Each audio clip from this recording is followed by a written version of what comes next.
Welcome back, detectives. Let's dive into another horrible case. The case of Kira Steger. Kira Steger was born on November 19, 1982, in Des Plaines, Illinois. She was the daughter of Marcy and Jay Kira, who described her as a bubbly, dedicated, and sweet person. Kira worked at the Mall of America, where she held positions at two stores, Wet Seal and, most recently, Delia's. Her co-workers were not only her best friends but also her family. She had a unique ability to see strengths in others that they had not yet seen. Kira had planned a bright and peaceful future. Unfortunately, her dreams came to an abrupt end when Kira mysteriously disappeared. On Thursday, February 21, 2013, Kira had a shift. Her co-workers said she was feeling well and had plans to go out to dinner at a fancy restaurant with her husband, Jeffrey Trevino, after work. Kira and Jeffrey met 3 years ago and quickly fell in love. Kira and Jeffrey began a romantic relationship and eventually married, forming a happy and stable couple. Although they sometimes disagreed, they resolved everything in private, without letting anyone know about these disagreements. 2 days later, on Saturday, February 23, when Kira failed to show up for work, her co-workers became concerned because this was unlike her.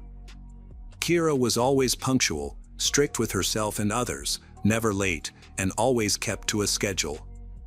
When Kira could not be reached, her co-workers called Jeffrey, but he did not know where his wife was. Jeffrey said that Kira had left home the morning before and had not returned. He was not too worried because Kira had a habit of occasionally being absent for a day or two, often staying overnight at friends' or relatives' houses without notice. However, the bad weather with heavy snow that day may have worried him. Jeffrey thought that something might have happened to her on the road. Perhaps her car broke down and her cell phone ran out of battery. That same day, not receiving any news from his wife, Jeffrey reported her missing and contacted Kira's family. Her family was shocked by the mysterious disappearance of their loved one, and this was a huge shock for them. After receiving the report of Kira Steger's disappearance, detectives immediately began investigating. Investigators began by questioning Jeffrey and searching the nearby area. Detectives went to Jeffrey's home to talk to him. Jeffrey said that on Thursday, he and Kira wanted to spend time together. They had dinner, talked, went bowling, and then left the mall. According to Jeffrey, they both went home soon after because Kira planned to watch a movie. Jeffrey also told the detectives that his wife had left the house the following morning, Friday, around 8:30. A meeting had been scheduled at work that she had to attend. Kira was acting normally, and Jeffrey did not notice anything unusual. Jeffrey did not find anything unusual about Kira's occasional disappearances, although he did not know where she went or who she was spending time with. Jeffrey said that they had been having relationship problems for the past few months. However, he did not find it serious or alarming, but rather viewed it as the usual small arguments that occur in every family. The detective asked Jeffrey about who Kira might be seeing and whether she was in any other relationship. Jeffrey dismissed this idea, as he had asked Kira directly and she had denied it. According to Jeffrey, he truly loved Kira and trusted her. Investigators turned over all the information they had gathered about Kira and her car to the patrol team. Detectives also went directly to the Mall of America to verify Jeffrey's statements and look for clues. The Mall of America, located in Bloomington, is one of the largest malls in the world, with 520 stores, an amusement park, an aquarium, a movie theater, a golf course, and many other amenities. The mall has numerous security cameras, so detectives reviewed the footage of Kira leaving the company on February 21. The video did not show anything unusual. Jeffrey's initial statement was very credible. He met Kira after work. They stayed in the mall for a while, then went down to the parking lot and left. There was no argument, and the evening went smoothly.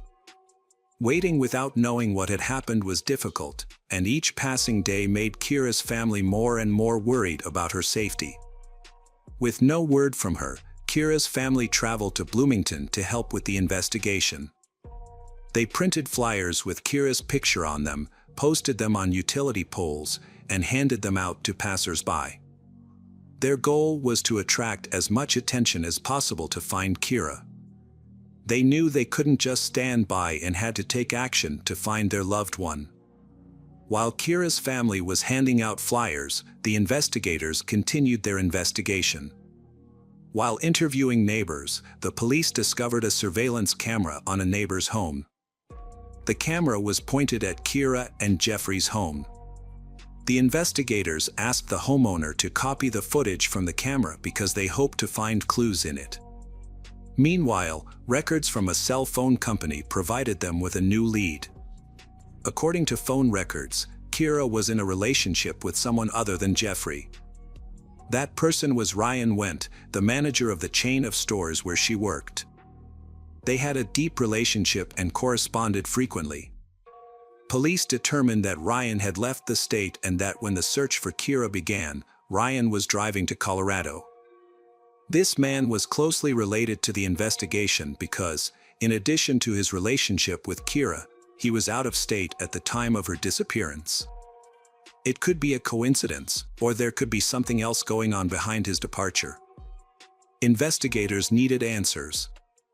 After several attempts, detectives were able to contact Ryan. He said the last time he had contact with Kira was when he was driving through South Dakota and texting her. These messages were sent shortly before Kira went missing. After reviewing the timestamps, detectives determined that Kira had contacted her new lover while she was having dinner with her husband. The messages showed that Kira had become increasingly distant from Jeffrey. Investigators ran a cell tower location check on Ryan's phone and checked his credit card statements. The results showed that he was indeed out of state that night and had no connection to Kira's disappearance. As a result, Ryan was released and cleared as a suspect. The timestamps on the messages showed that Kira was still texting Ryan even after she returned home to her husband. However, after 11:44 p.m., their conversation stopped, and Kira's phone was no longer active. Meanwhile, another investigation team was preparing to review video from a surveillance camera installed at Kira's neighbor's home. The camera captured most of the street scene from left to right. However, it rotated so quickly that it was difficult to observe. If the camera saw something suspicious, it immediately moved in another direction. Jeffrey and Kira's house was only visible for a few seconds when the camera panned to the right. Jeffrey said that after dinner and bowling, he and Kira went home, watched a movie, and went to bed. However, when investigators reviewed the footage, they discovered that just after 2 a.m., Kira's car backed into the driveway. Because the footage was poor and the camera kept moving, it was difficult to determine exactly what was happening at that time. The car then left the house. Jeffrey explained that Kira had asked him to fill up her car with gas for work the next day, so he went to the gas station. Surprisingly, this story was true. He was seen at the gas station around 3:30 a.m. However, detectives discovered that after leaving the gas station, he headed toward the highway instead of home. It is unclear where Jeffrey went next. The neighbor's camera did not record him returning, but this may have been a coincidence since the camera was always moving. Therefore, in theory, Jeffrey could have gotten home later since the camera was capturing a different angle. When investigators reviewed the video, they saw Kira's Chevrolet leave at 9:21 a.m. Unfortunately, they couldn't determine who was driving. A missing person report was filed on Saturday, February 23rd, and on Monday, February 25th, police received a call about a suspicious car parked near the shopping center where Kira worked. There are 2 multi-story parking lots there. A security guard found the car parked for several days and asked for it to be towed. When the driver inspected the car before towing it, He noticed suspicious red stains on the trunk lid and immediately called the police. That car turned out to be Kira's white car.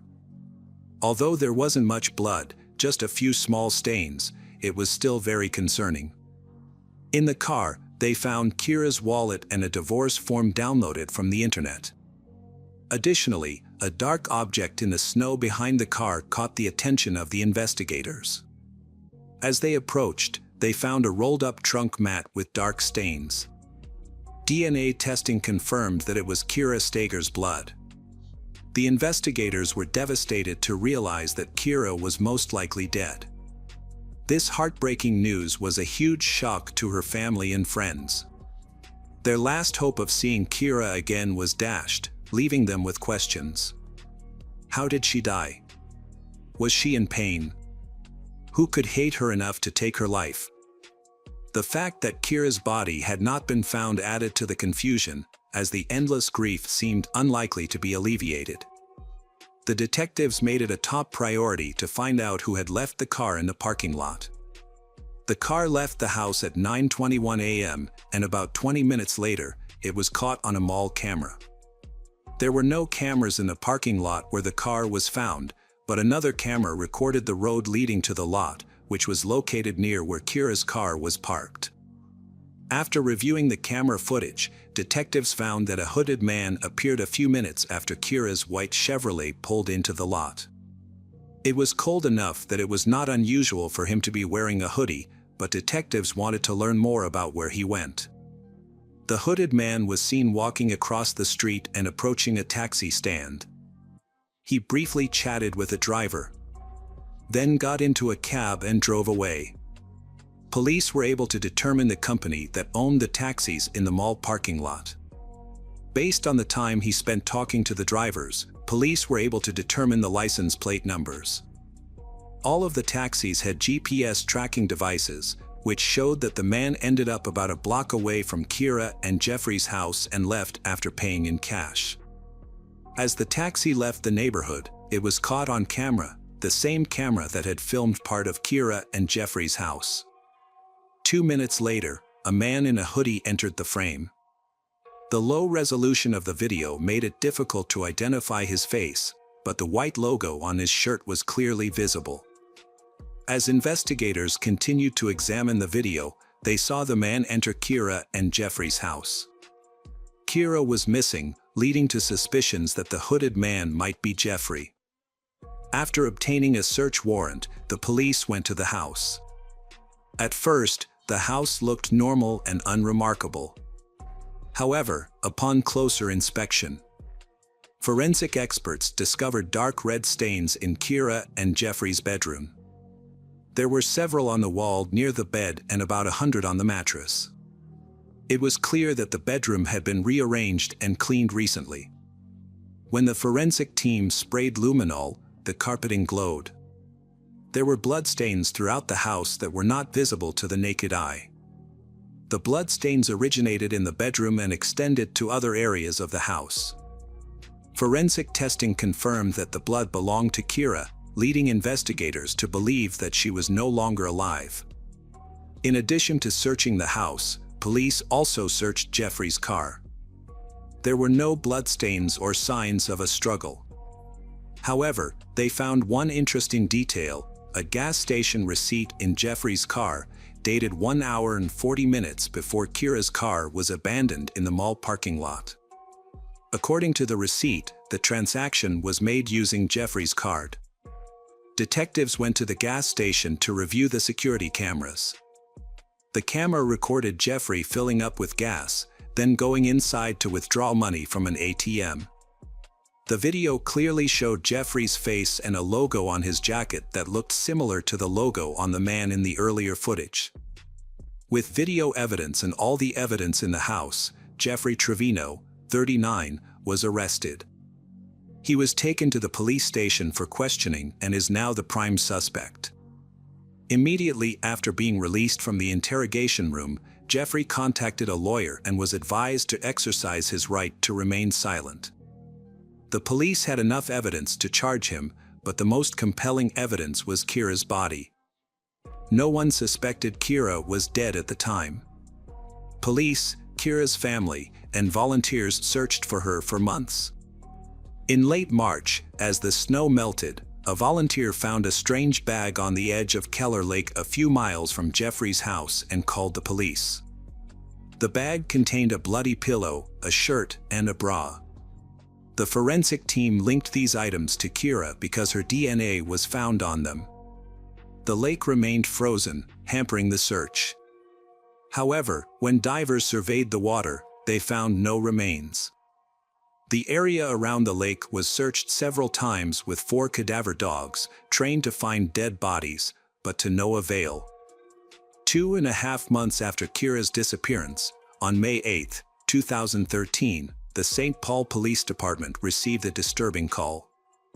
The caller reported that he had seen what appeared to be a body in the Mississippi River.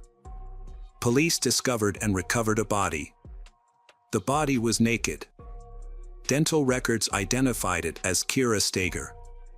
She had suffered severe trauma to the forehead and a broken left index finger. Because the body was so badly decomposed, the medical examiner was unable to determine the exact cause of death. Using new evidence, investigators attempted to reconstruct a timeline of the events leading up to Kira's death and the events that followed. They believed that when Kira and Jeffrey returned home, Jeffrey found her texting with someone else. When Kira refused to show her husband the messages, he snatched the phone from her and broke her fingers. After reading the romantic messages, Jeffrey became even angrier, and in a fit of rage, he killed Kira and tried to cover up the crime. He drove Kira's car to the house, put the body in the trunk, then went to the gas station before taking the body to the riverbank and dumping it. He then returned home, discarding the bag containing Kira's pillow and clothes along the way. The next morning, he went to the gas station to withdraw cash from an ATM, knowing that after leaving Kira's car in the shopping center car park, he would need cash to pay for a taxi. After leaving Kira's car, Jeffrey went home and spent the day cleaning. He tried to make it look like Kira had driven away that morning and that nothing had happened. However, this plan was foiled by surveillance cameras. In October 2013, a jury convicted Jeffrey Trevino, 39. They accepted that his actions were not intentional and that they were the result of a heated after discovering that his wife was having an affair. Before the judge handed down his sentence, Kira's family spoke out. "This monster was a calculating criminal," said Carrie Ann Steger, Kira's sister. "He deserves no mercy." Kira's mother, Marcy, said Jeffrey showed no sympathy for her daughter. "He dumped my daughter like a piece of trash into the most polluted water in the country," she said. But her father, Jay, said, "No punishment can ever make up for the pain Jeffrey has caused our family. No amount of time for Jeffrey is enough, never enough," he said. In November 2013, Jeffrey Trevino was sentenced to 27.5 years in prison. He will be eligible for parole in 2031. Hello friends, welcome to our channel. Today we're going to take a look at another horrible case with you. The case of Jorge Cortez.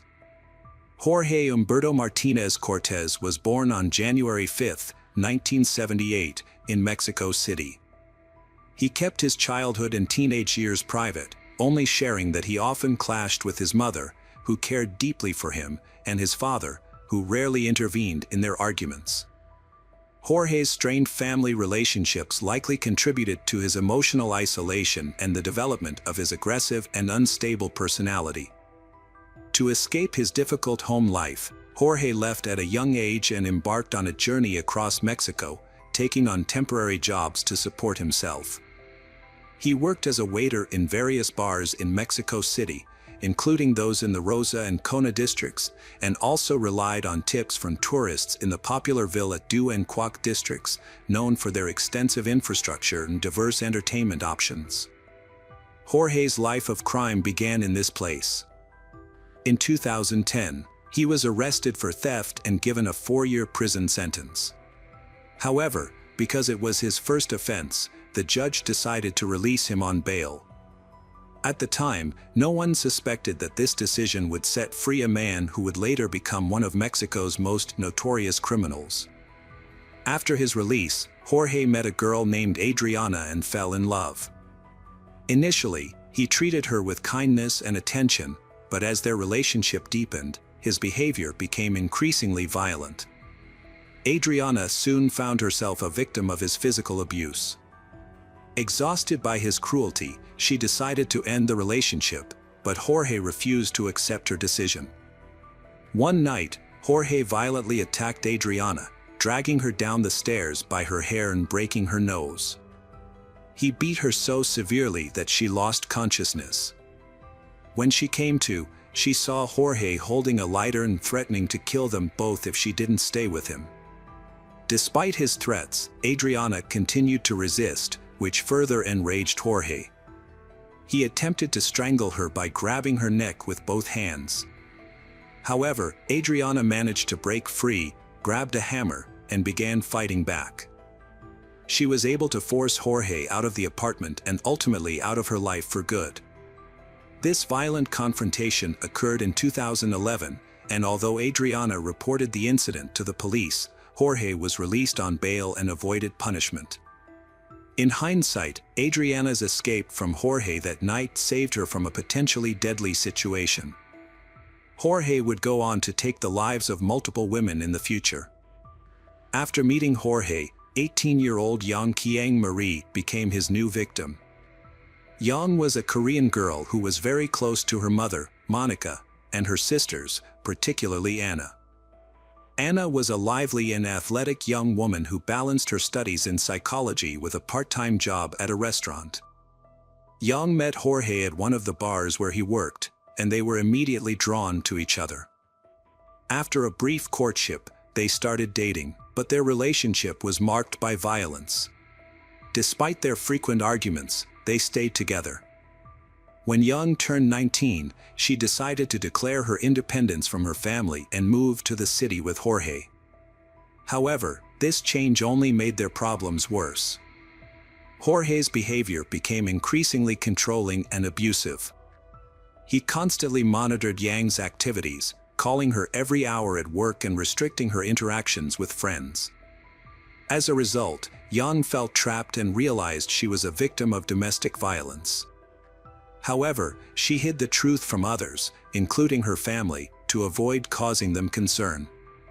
Only a few close people, including her sister Anna and some friends, knew about the situation. Despite her family's warnings and advice to leave Jorge, Yang struggled to break free. She attempted to leave him multiple times but always returned, held back by her own fears and vulnerabilities.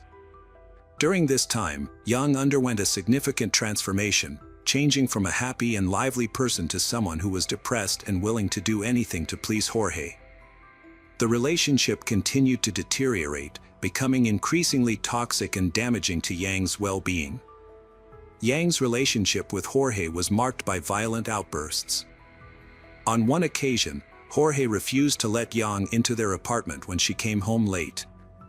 On another, he locked her inside, set her clothes on fire, and chased her around the room in a fit of rage. In August 2014, their arguments escalated, and Yang decided to leave Jorge and move in with her parents. A friend encouraged her to report Jorge to the police and end the abuse. Although Yang initially agreed, she eventually returned to Jorge and they continued living together. Tragically, Yang's life was cut short. On September 21st, her body was discovered in their apartment, bearing signs of severe bruising. Jorge claimed to have found Yang hanging in the bedroom, stating that he had left her sleeping at noon the previous day, September 20th, after she had worked a shift at the bar. Jorge claimed that he returned home on the morning of September 21st to find Yang deceased. He immediately contacted the police and notified Yang's family of the tragic event. The news of Yang's death was devastating to her family, prompting Monica and Anna to rush to the scene. Upon arrival, they found police officers and forensic experts already at the apartment, carefully removing Yang's body from the bed. Jorge stated that when he saw his deceased wife, he became frantic and attempted to assist her. A police officer explained to the family that an investigation was ongoing and they needed to stay outside the house to protect potential evidence. As they watched, Yang's body, covered with a sheet, was carried out of the house. The police also informed them that the initial evidence suggested Yang's death was a suicide, a conclusion supported by the position of the body in Jorge's account, which the police believed to be truthful. However, Yang's family was skeptical and struggled to accept this explanation, finding it hard to believe that she would take her own life.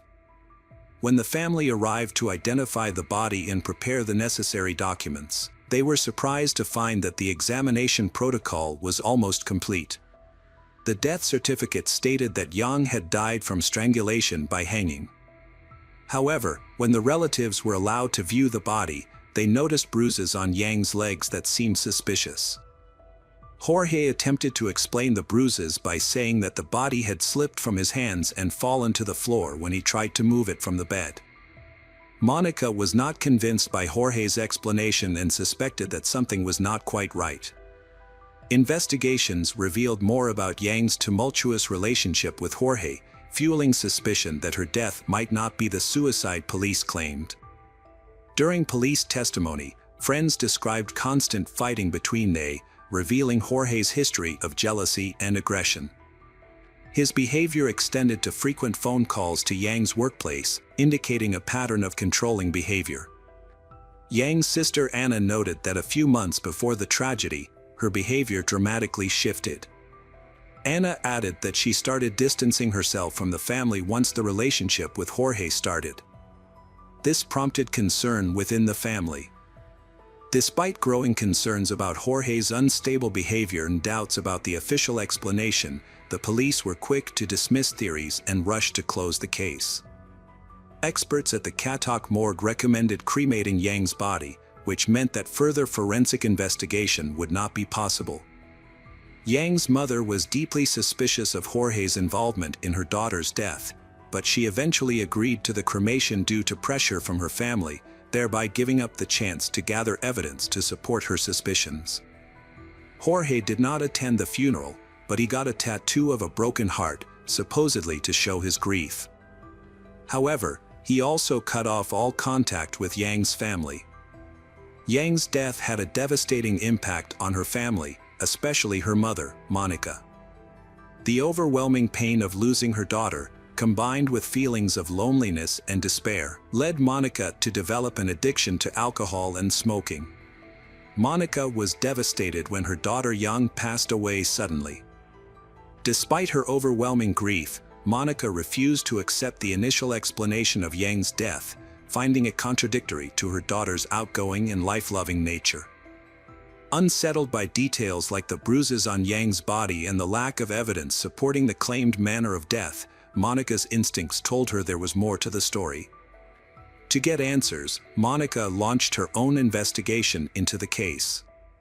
Monica acquired security footage from her daughter's home, revealing her son-in-law Jorge was the last person to see Yang alive. With the help of a private attorney and forensic pathologist, Monica reviewed Yang's final days. An unexpected development led to a shocking explanation, revealing a deeply seated scandal and a misclassified homicide. Monica's determination uncovered hidden details, ultimately revealing the truth behind Yang's death. The detective completely rejected the initial account of Yang's death, presenting conclusive evidence that proved she was murdered. Further investigation revealed several discrepancies with the original autopsy. There were no signs of hanging on Yang's body, but her neck showed signs of strangulation, and a scarf had been used to make it appear as though she had hanged herself. Bruises on her hands and fingernails suggested she had tried to fight back. The medical examiner confirmed that any competent expert would have reached the same conclusion. This raises serious questions. Why did the police ignore these facts, and why did the family receive a false report about their daughter's death? Monica's relentless pursuit of truth led her to conduct a 7-month investigation, uncovering a series of disturbing failures and incompetence by law enforcement agencies. Her research revealed that Yang had previously reported violence by Jorge to the police, but her cries for help were ignored. Monica also discovered that Jorge had ties to his father and the staff handling the case, which, combined with the severity of Yang's injuries and the apparent negligence of the authorities, compelled her to take decisive action. Monica appealed to the prosecutor's office, seeking a review of the case and justice for Jorge, the main suspect. However, she was met with neglect and cynicism instead of support. A prosecutor even questioned her competence, suggesting she should focus on being a housewife and seek psychological help rather than pursuing justice. Undeterred, Monica continued her investigation, driven by her love for her child and her desire for truth. Her perseverance ultimately paid off. Jorge committed another murder in 2016, a devastating end to Yang's story. This event began a new chapter in Campira's life. She met Jorge online, where he hid his dark nature behind a charming facade. Unaware of his past, she was drawn to his friendly, sociable personality, and they soon developed a romantic relationship. Campira's close friends discovered her new relationship when she posted a photo of herself and her boyfriend on social media, beaming with happiness. For several weeks, their romance seemed perfect. As 2016 drew to a close, Campira's mother, Margarita, met Jorge for the first time on December 28.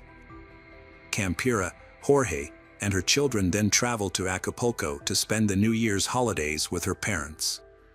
However, Jorge later convinced Campira to extend their stay, and she asked her mother to watch the children for a few more days.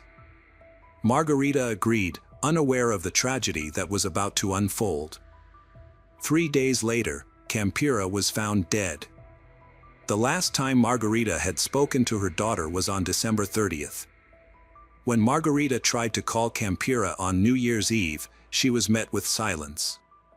Campira always answered her phone or returned calls promptly, so Margarita's anxiety grew with each passing minute.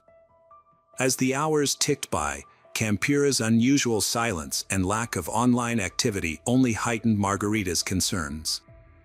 Eventually, Margarita decided to contact Jorge to find out what had happened to her daughter. Jorge attempted to alleviate Margarita's concerns by downplaying the argument and Campira departure to celebrate the new year with friends. However, Margarita remained unconvinced and asked a family friend to check on Campira. When the friend arrived at Campira's house, Jorge told him that Campira was asleep and unable to meet with him. Margarita's suspicions grew, and she sensed that Jorge was hiding something. On December 31st, between 5 o'clock and 8 p.m., Jorge committed a heinous crime. He brutally murdered Campira by strangling her after beating her severely with an unknown object, leaving multiple injuries on her face and body.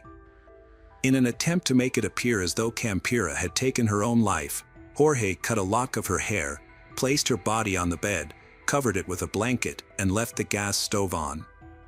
He even placed a portrait of Campira's late ex-husband in her hand to create the illusion that memories of him had driven her to suicide.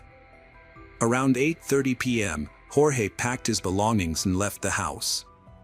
On the night of January 1, 2017, Margarita tried to contact her daughter Campira to wish her a happy new year, but was unable to reach her. She then called her son Gabriel, who was in the same city as Campira, and asked him to check on her. When Gabriel arrived at his sister's house, he was immediately hit with a strong smell of gas. After turning off the gas burners, he began searching for Campira and was shocked to find her body on the couch, bearing signs of a brutal beating on her face. As Gabriel threw off the blanket covering his sister's body, he was horrified by what he saw. Campira was wearing only her underwear, and her body was covered in numerous bruises. Several details caught his attention. There were drops of blood around her, although her body in underwear appeared clean, as if she had recently bathed. Additionally, Campira's head was almost completely shaved, which struck Gabriel as strange, as his sister was known to take great care of her hair. Gabriel reported the incident to the police and then called his mother to break the news to Margarita. Paramedics and police arrived, confirmed Campira's death, and restricted access to the scene. The family was stunned by grief, struggling to come to terms with what happened. Their eyes reflected sadness and a glimmer of hope for justice. The investigation was complicated by inconsistencies between the crime scene and the initial assumption of suicide. The police meticulously examined every detail to unravel the truth. The police initially suspected suicide, but Campira's family disputed this, finding it impossible to believe that a young, cheerful woman would take such a drastic step. Campira's family was convinced that her death was not a suicide, but a violent crime. A strand of hair found on her body that did not match anyone in the house reinforced their suspicions. They demanded a more thorough investigation, which was granted. A second forensic examination confirmed their fears, revealing that Campira was strangled and that the suicide scene was staged. The evidence included marks on her trachea and neck, bruises indicating a beating, and the absence of a strand of hair. The police launched an investigation, and Campira's aunt, Sandra, worked with the deputy prosecutor to have the case transferred to the prosecutor's office. However, progress was slow.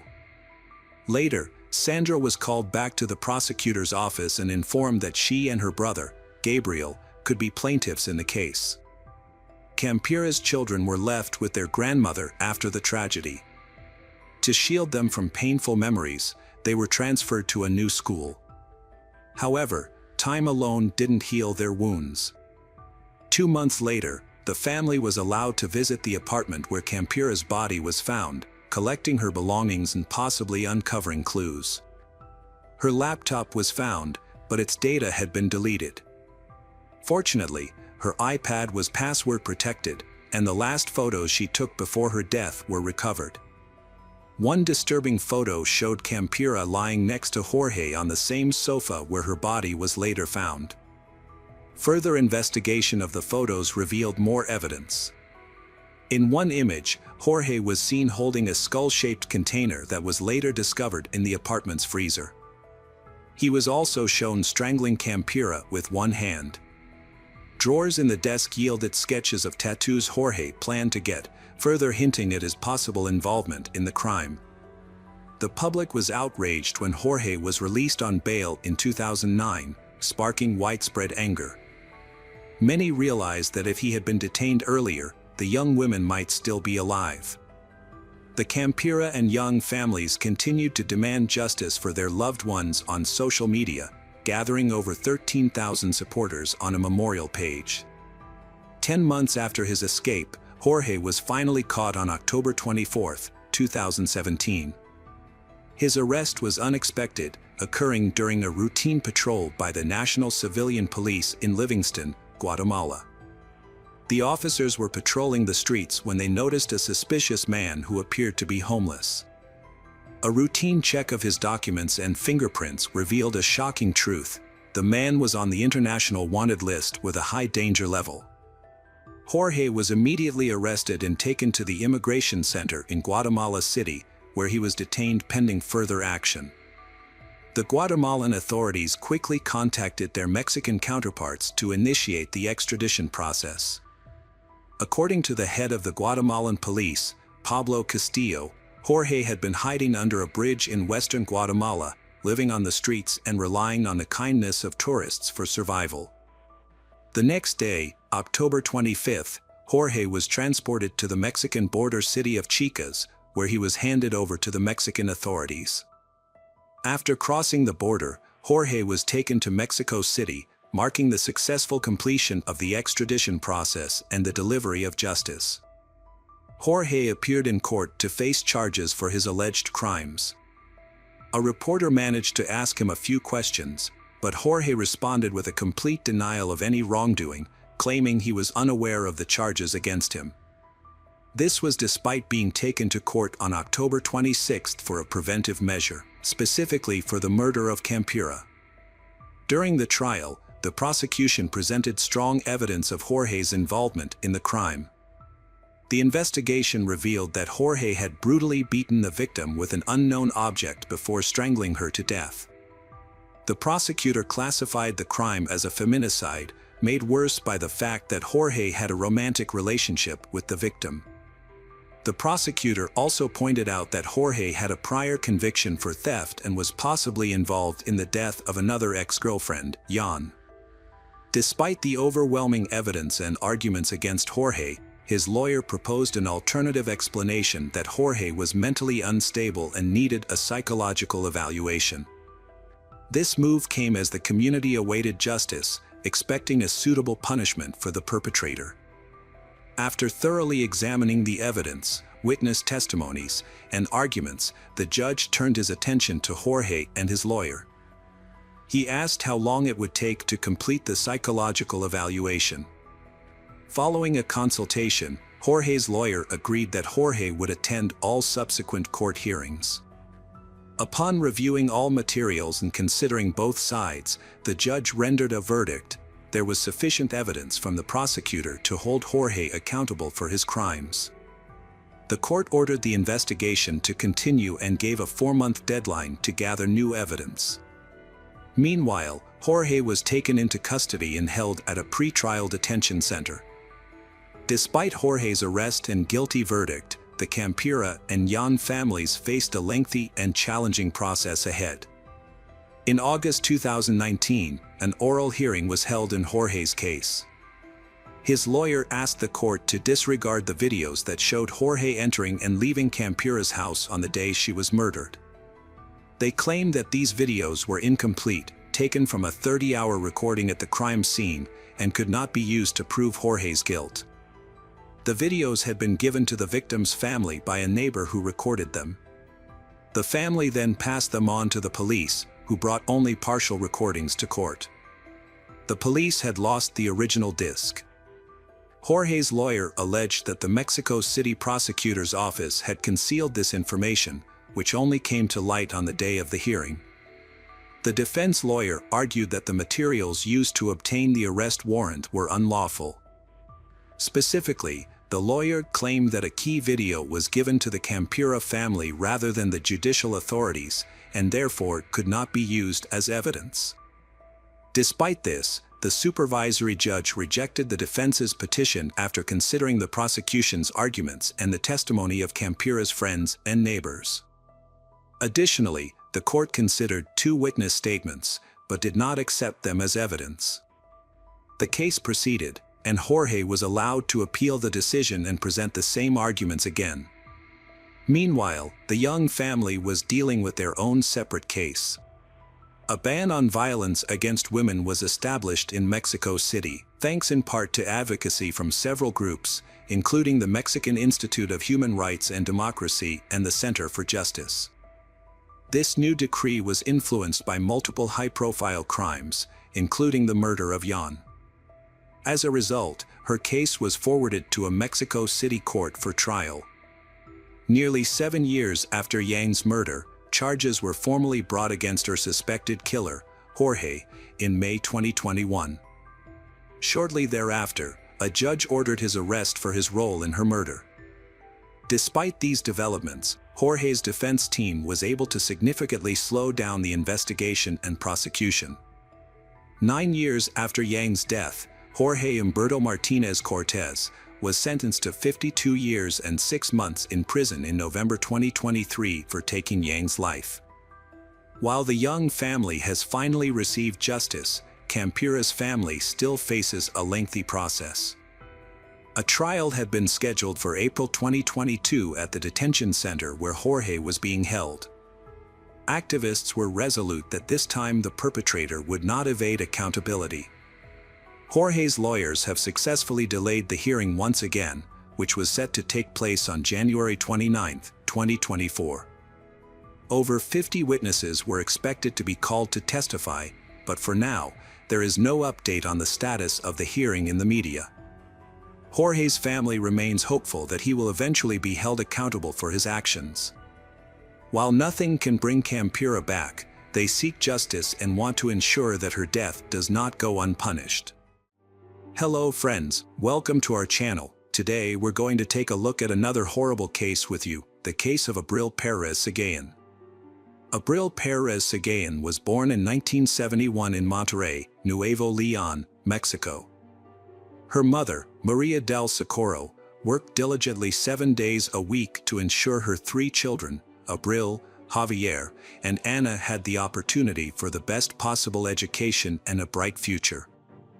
Even at a young age, Abril displayed an exceptional aptitude for science and made it her goal to pursue higher education and financial independence. As Abril matured, she embodied a unique combination of intelligence, compassion, and physical beauty. Her sociable nature and innate leadership qualities made her an inspiration to her friends and a standout professional in her field. She earned a bachelor's degree from the University of Nuevo León and a master's degree in business from the Monterrey Institute of Technology. As Abril's career progressed, she discovered her passion for digital sales and rapidly climbed the ranks. She attained a prominent position as an executive director at Bilbao Bank in the United States. During the early 1990s, a time when Abril's professional accomplishments were flourishing, she met Juan Carlos Garcia Sanchez. Juan Carlos was an ambitious entrepreneur, born on November 11, 1968. Juan Carlos and Abril discovered they had a lot in common. Both had attended the Monterrey Institute of Science and Technology, where Abril studied and Juan Carlos earned his degree with high academic achievement. Juan Carlos had also studied at top U.S. universities, including the University of Pennsylvania and Harvard. With his education and experience, he considered himself a professional entrepreneur in e-commerce and financial technology. Juan and Abril became inseparable, collaborating on projects and socializing in the same friend circle. As time passed, their friendship blossomed into romance. After a few years of dating, they decided to tie the knot, and their wedding took place in 1994. Their collaboration led to numerous successful projects, including the online stores Pag Mobile and Plascom. They also played a key role in the development of the Dem store, which became a leading e-commerce platform in Mexico. By 1999, their life appeared to be a perfect fairy tale, with both partners achieving great success in their careers and enjoying a happy relationship. Their joy was further amplified with the birth of their first child, Ana Cecilia, in 2001. 2 years later, they welcomed a son, Juan Carlos Jr., followed by another son, Julio Andres, in 2005. Despite their busy schedules, Abril prioritized her children's needs, taking care of them personally and attending their school activities. Abril's devotion earned her the respect and admiration of those around her. Juan Carlos was also a dedicated father, and together they created a seemingly ideal family that many people envied. However, behind the facade, the family was struggling with difficulties, and all members suffered due to Juan's short temper. Juan was a cruel man who frequently lashed out at anyone who crossed his path. His behavior towards his wife, Abril, began with verbal abuse, making her feel uncomfortable and hurt with his insulting words. Over time, the situation worsened, and Juan started using physical violence against Abril, regularly beating her. Abril attempted to conceal the abuse from her friends and family, fearing that she wouldn't be able to provide for their children on her own. She believed that staying with Juan would give their children a better future. However, by 2009, the situation had become so severe that others began to suspect what was happening in the family. Abril has always kept it a secret from her friends and family, but whenever they asked about a possible divorce, she insisted that she wouldn't leave Juan. By 2014, Juan had reached the pinnacle of his career, becoming a prominent figure in Amazon's retail industry in Mexico. A year later, when Juan became the director of Amazon in Mexico, the family had to relocate to Mexico City. Abril hoped that the change of scenery would resolve their problems, but unfortunately, the abuse continued. Juan Carlos presented himself as a loving husband and father to the public, but behind closed doors, he was abusive and controlling towards his wife, Abril. He would often post on social media about how much he loved her, but in reality, he was constantly accusing her of cheating and even hired a private investigator to gather evidence. Despite his successful career, which included becoming the director of e-commerce at a multinational company, his marriage was deteriorating. The tension between him and Abril became unbearable, and after a trip to Monterrey to celebrate Christmas with her family, she realized she couldn't stay in the marriage any longer. During the trip, Juan's anger boiled over, and he physically attacked Abril, grabbing her by the neck and strangling her. He had received a photo from the private investigator of Abril with a male colleague, which he mistakenly believed was her lover. In reality, the man was just a co-worker. Abril decided not to engage with Juan's accusations and instead filed for divorce on January 4, 2019. They had already separated and planned to inform their children about their impending divorce. However, the situation took a violent turn one early morning. Abril was asleep when she was suddenly struck on the head with a baseball bat by her partner, Juan. Initially disoriented, Abril thought the ceiling had collapsed, but as her vision cleared, she saw Juan standing over her. She attempted to push him away and escape, but he overpowered her, prompting her to scream for help. Their 16-year-old son rushed to his mother's aid, quickly assessing the situation and intervening to prevent Juan from causing further harm. He managed to get Abril away from Juan and escorted her out of the house to seek emergency medical attention for her injuries. After the incident, Juan took to social media to share his side of the story. He made several posts claiming that Abril had been unfaithful, stolen his money, and wasted 26 years of his life. He also alleged that Abril had physically attacked him, stabbing him in the chest with a knife. To support his claims, he attached photos of the knife and what appeared to be bloodstains. One of Juan's friends responded by recording a video asking people to share the information. However, Juan's posts became increasingly bizarre. At one point, he even posted a message claiming that Abril had taken her life, despite being clearly alive. This move remains puzzling to this day. Meanwhile, Abril had been recovering in the hospital. After her discharge, she immediately filed a police report against her husband.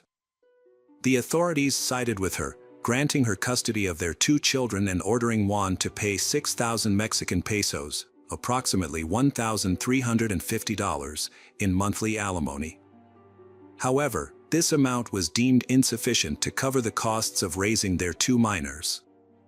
After overcoming her initial fear and financial struggles, Abril began a new chapter in her life, driven by her determination to create a better future for her children.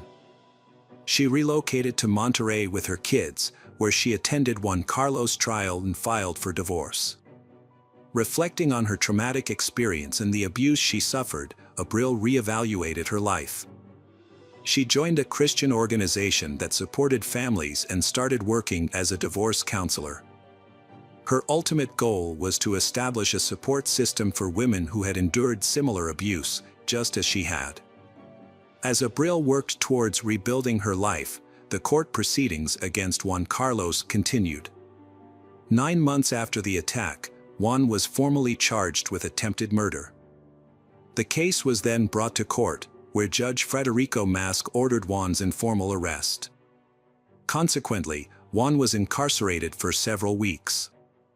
Juan appealed the verdict, and on November 3, 2019, Judge Hector Jimenez reviewed the case. He found the hospital photographs and Abril's testimony, along with that of her son, insufficient to prove Juan's guilt. The judge also believed that if Juan had intended to kill Abril, he would have done so. Additionally, he considered the baseball bat used in the attack to be a blunt object, rather than a deadly weapon.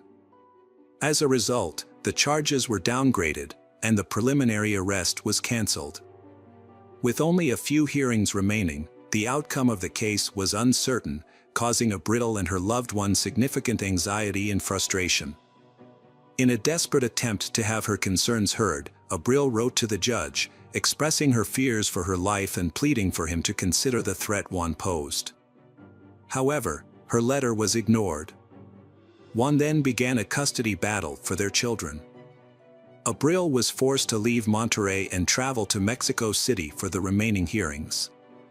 She also had to subject her children to psychological evaluations, as Juan had claimed in his lawsuit that Abril had manipulated them into rejecting him. A week before a critical court hearing, Abril sat down with her 3 children to express her love and wishes for their future. She encouraged them to chase their dreams and find the strength to forgive their father. This conversation seemed like a farewell, as if Abril sensed that it might be her last opportunity to reassure her children of her love. On November 25, 2019, Abril followed her ex-husband's instructions to avoid potential legal issues that could have led to her separation from her children. She traveled to Mexico City, coincidentally on the same day that thousands of women marched in the streets to commemorate the International Day Against Gender-Based Violence on March 19, 2021. The court reclassified a case involving violence against Abril, which occurred in January 2019, as attempted murder. This decision was made after Abril's relatives and the prosecutor filed several petitions for judicial review, ultimately leading to the cancellation of the original decision. 2 months later, on May 23, the remaining suspects in Abril's murder case were apprehended, including 3 women and 1 man. The investigation resulted in the issuance of 3 search warrants and 8 arrest warrants. During the first search, 48-year-old Amanda Vicente Rodriguez was taken into custody. A series of arrests were made in connection with a recent crime. In the Jardín de Morelos colony, 34-year-old Mabel Montelier Morena and 48-year-old Garcia Alicia Flores Valdez were taken into custody, and their mobile phones were seized. Another arrest was made in the Alvar Aragon colony in Mexico City, where 50-year-old Isa Jalil Castillo, also known as Aguirre or Alvar's godmother, was detained. At the same time, 9 gang members were apprehended, with 7 of them allegedly linked to the Abril case. However, one suspect, Juan Carlos, remained at large, prompting authorities to reissue a warrant for his arrest. General Prosecutor Ernesto Godoy explained that the initial warrant was for attempted murder, while the new one was for the actual killing of a woman. Despite efforts to locate Juan, he remained elusive. In a surprising turn of events, a man named Rolf, also known as El Chalón, contacted the authorities and claimed to have information about the case. During questioning, he revealed that he was the one who had actually pulled the trigger and taken Abril's life. The perpetrator, Rodolfo Daniel Bendis, eventually pleaded guilty to the crime. He claimed that Juan Carlos had promised to pay him $10,000 to carry out the crime.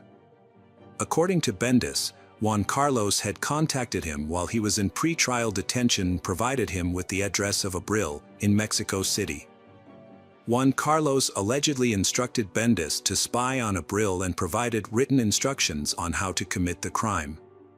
He also promised to provide Bendis with a gun in Monterrey. However, when Bendis arrived in Monterrey, no one contacted him, and he did not receive the gun. He returned to Mexico City and did not hear from Juan Carlos again until after his release from prison. Upon his release, Juan Carlos contacted Bendis again and informed him that the plan had changed. He now wanted Abril to be killed in Mexico City, as he had managed to lure her there. The case was divided into multiple hearings due to the complexity of the judicial system. The first trial began in August 2022, with Bendis and Juan Carlos as the initial defendants. During this trial, the prosecution presented 28 witness statements and 14 pieces of expert evidence. During the recent trial, a key defendant known as El Shang Galan testified about his role in planning and committing the crime of feminicide, for which he had previously pleaded guilty. On May 19, 2023, the court delivered its verdict, finding Rodolfo Danielo Baza and Juan Carlos Rodriguez guilty and sentencing them to 52 years in prison. Additionally, they were ordered to pay approximately 56,000 Mexican pesos, $30,000 US, in damages. Following the trial, they men were taken to a detention center to begin serving their sentences. However, the Abril family immediately announced their intention to appeal the verdict, as they believed the sentence was too lenient. They pointed out that Rodolfo was the one who fired the fatal shots. As for the remaining defendants, it was previously decided in October 2014 that their trials would be divided. This decision was met with an appeal from prosecutors, who argued that it would significantly delay the proceedings and result in unnecessary additional costs for the court. The tragic case of Abril continues to affect her family and the wider Mexican society, and despite the recent verdict, the trials are not yet over. After the court hearing, Abril got into a car with her children and their lawyer. She asked the lawyer to drive them to the airport for their flight back to Monterrey. En route, they stopped at an intersection, where a motorcyclist pulled up beside them. The motorcyclist, who was actually a hired assassin, shot Abril multiple times in the head. Luckily, her children, who were seated in the back, escaped serious harm. One child, who was lying down, was grazed by a bullet but suffered only minor injury. Abril was rushed to the hospital, where doctors fought to save her life. Despite their efforts, she succumbed to her injuries 6 hours later. The lawyer immediately contacted Abril's family to inform them of the tragedy. Her brother Javier traveled to Mexico City to handle the aftermath of the incident. The community suspected Juan Carlos of being involved in the crime, but the authorities took a different stance. Since the shooter's identity and motives were unknown, they couldn't classify the case as femicide and make an arrest. Instead, the case was initially treated as a murder, and the police launched an investigation to gather evidence that could potentially prove it was a femicide. Abril's friend took to social media to accuse Juan Carlos, but her account was deleted as a result. Abril's family was fearful that the perpetrator would go unpunished and sought to raise public awareness about the case through social media. The fact that Abril died on a day dedicated to fighting gender-based violence added a deeper significance to her death. The family organized protests and marches to demand justice for Abril. Following Abril's tragic death, social media erupted in outrage as people realized that she had repeatedly expressed her fear of her abuser, only to be ignored by the authorities. Her family and friends held a funeral mass at the Benito Flores Chapel in Monterrey, where dozens gathered to pay their respects and demand justice for Abril. The funeral procession then proceeded to the Pantheon Garden in Los Angeles, where Abril was laid to rest. Her case has sparked widespread attention to the issue of gender-based violence, particularly in cases where judges release men who have attacked women. Abril's ex-husband, Juan Carlos, was released from prison after appealing his sentence, and was able to track Abril down to Mexico City, where he ultimately took her life. In response to Abril's case, the Mexican General Prosecutor's Office has launched an investigation into the judges who allowed Juan Carlos to be released from prison. The judges in question, Carlos Trillo Rodriguez, Federico Mosa Gonzalez, and Hector Jimenez Lopez, are being investigated for their roles in Juan Carlos' release. Additionally, representatives of the party of former Mexican President Andrés Manuel López Obrador are calling for Judge Mosa's removal from office, citing his involvement in a previous controversial case in which he released a doctor who had disrespected a patient in a public hospital. The judge initially declined to charge Juan Carlos with femicide, instead only charging him with sexual violence, after which he was released from custody. During the public outcry surrounding the Abril case, Rafael Guerra, the president of the Supreme Court of Mexico City, suspended all judges involved in the case on November 29. Mexico City's head of government, Claudia Sheinbaum, stated that the government would investigate Abril's death. She also warned that the judges involved in the case could be held accountable for Abril's death if it was proven that Juan Carlos was responsible. Local and international media reported that Juan Carlos was released despite evidence against him. Abril's family established a non-profit organization called The Voice of Abril to provide support to victims of violence, including information, psychological assistance, and legal aid. The public demonstrations sparked by Abril's death prompted the prosecutor's office to reclassify the case against Juan Carlos, seeking to prosecute him for attempted murder, which could result in his imprisonment. After being charged, Juan Carlos took to social media to claim that he wanted justice for the crime against Abril and that the perpetrator should be punished. He also stated that he was willing to cooperate with the police, despite having a troubled marriage with Abril, and he would never have wanted her to meet such a tragic end. However, his post sparked widespread discontent among the community. His 18-year-old daughter, Ana Cecilia, publicly spoke out against her father, accusing him of physically and mentally abusing her, her siblings, and Abril over the years. She shared disturbing photos of Abril's injuries after being attacked with a baseball bat.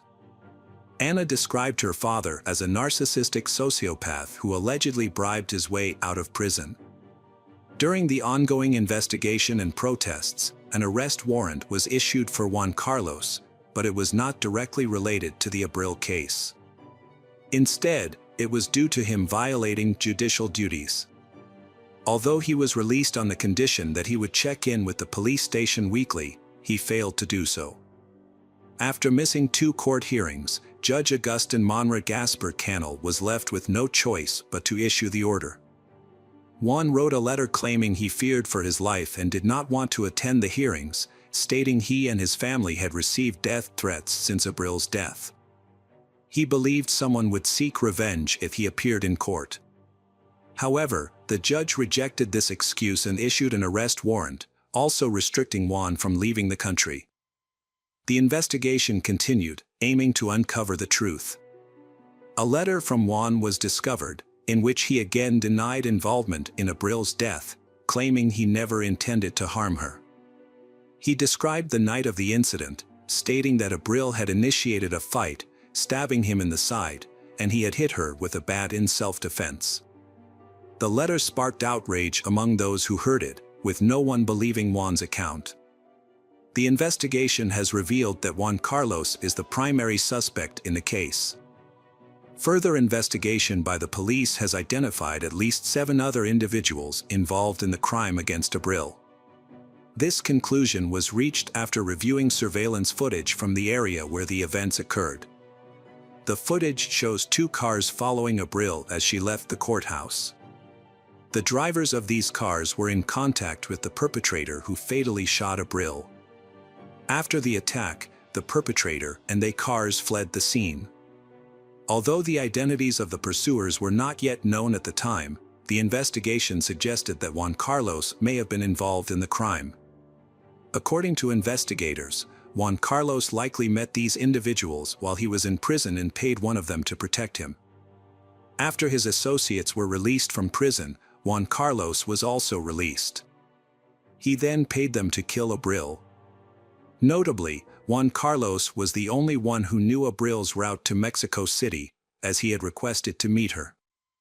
After the shocking details of the case became public, no law firm was willing to defend the suspect, Juan Carlos. Meanwhile, Abril's loved ones and colleagues cooperated fully with law enforcement, providing any information that could aid in his capture. However, sources from the General Prosecutor's Office soon revealed that Juan Carlos had managed to flee Mexico by crossing the border into the United States. Mexican authorities swiftly alerted Interpol, which launched a global manhunt for Juan Carlos. As a result, he became a wanted man in over 151 countries, with authorities determined to apprehend him at all costs. By the end of January 2024, the case had gone cold, with no new leads or updates. 4 years have passed since Abril's tragic death, yet the true perpetrators remain unpunished. Her children are now living with her family on the outskirts of Mexico City, holding on to the hope that justice will eventually be served. The question on everyone's mind remains, where is Juan Carlos? His capture is still the top priority for the authorities. Abril's family has vowed to continue fighting for justice until Juan Carlos is found and brought to justice. Hello friends, welcome to our channel. Today we're going to take a look at another horrible case with you. The case of Ana Rosa Barrera. Ana Rosa Barrera, a 40-year-old woman. She lived in a commune in the Santa Maria department, near Córdoba City, in the province of Córdoba, Argentina. People close to her described Ana Rosa as a courageous and adventurous person who was not afraid to start over and move forward with determination. Reports indicate that Ana Rosa lived in a tent for 4 years, although the reasons for this are unclear. She worked at the Secretariat for Children, Adolescents, and Families in Córdoba, a job she truly enjoyed. Additionally, she and her partner, Marcelo Favio Ferretto, ran an upholstery workshop together. They met when Ana Rosa started working for Marcelo's business. By 2017, Ana Rosa and Marcelo had been in a 10-year relationship. They shared a common interest in Reiki, a practice that involves using the palms to promote physical, mental, and spiritual well-being. Despite this common point, they still have problems in the relationship. Ana Rosa and Marcelo each have 4 children from previous relationships. As for Ana Rosa's family, her parents, brothers, and sisters reside in Córdoba. About Marcelo, he was a wallpaper maker with a workshop near their home. People close to they described Marcelo as a jealous and controlling person, which annoyed Ana Rosa. On Sunday, May 28, they visited relatives in Villa Lende, but the trip was marred by a heated argument sparked by Marcelo checking Ana Rosa's phone. The argument continued at their home, with neighbors hearing them shout and insult each other until the early hours of Monday morning. Later that day, Marcelo reported Ana Rosa missing to the police, although the exact timing of the report is disputed in media accounts. Most reports agree that Marcelo filed the report at the 18th police station on Tuesday, May 30th. According to Marcelo, claimed to have woken up at 6 a.m. on Monday to find Ana Rosa already gone, which he thought was unusual since she typically got up early to feed their dogs before leaving the house. He repeated this account to both the police and the media. Marcelo said he last saw Ana Rosa on Sunday night and then Monday night before going to bed. According to some sources, Marcelo realized something was wrong when Ana Rosa's colleagues called him, wondering about her absence. They knew she would never miss work without a good reason. Marcelo recounted the events leading up to her disappearance, saying that on Monday, he came across Ana Rosa's white Chevrolet while running an errand at the local pharmacy. Not long after, police discovered an abandoned car on Rainier Avenue outside a beauty salon in the Santa Isabel neighborhood. The location is about halfway between their home and Ana Rosa's workplace. Inside the car were her belongings and keys, but her cell phone was nowhere to be found. According to Marcelo, he tried to contact her, their friends, and their children also left messages, but no one received a response. The last message Ana Rosa sent via WhatsApp was at 10:40 p.m. Sunday, May 28. Ana Rosa's relatives all said that the circumstances surrounding Ana Rosa's disappearance are unclear. Marcelo has maintained regular contact with police since filing the report and has also attempted to locate Ana Rosa through social media and news outlets. In an interview with reporters, Marcelo shared Ana Rosa's plans on the day she went missing, which included an early morning swim at a gym and a scheduled appointment with a doctor. Marcelo emphasized that his primary concern is Ana Rosa's safe return home. Prosecutor Legendro Peralta Tanilo of Alta Gracia assumed control of the case, and the investigation commenced. Multiple theories were initially proposed, including the possibility of Ana Rosa being a victim of kidnapping, robbery, or revenge. The option of her leaving voluntarily was also considered. As part of the investigation, Marcelo testified for over 14 hours on Wednesday, May 31st. However, his statements became increasingly inconsistent, raising suspicions among investigators. Marcelo's claims raised suspicions among detectives due to inconsistencies and shifting demeanor. Initially, he was confident and gave frequent interviews, but later emphasized his innocence, providing unsolicited details and justifying himself by discussing his relationship with Ana Rosa. As time passed, Ana Rosa's loved ones became increasingly desperate due to the lack of progress in the search. Meanwhile, the investigative authorities persisted in their efforts to solve the case. The prosecutor leading the investigation was convinced that Marcelo was withholding information and urged the investigators to scrutinize him more thoroughly. On Friday, June 2nd, during another meeting with police officers, Marcelo's demeanor shifted. He became more composed.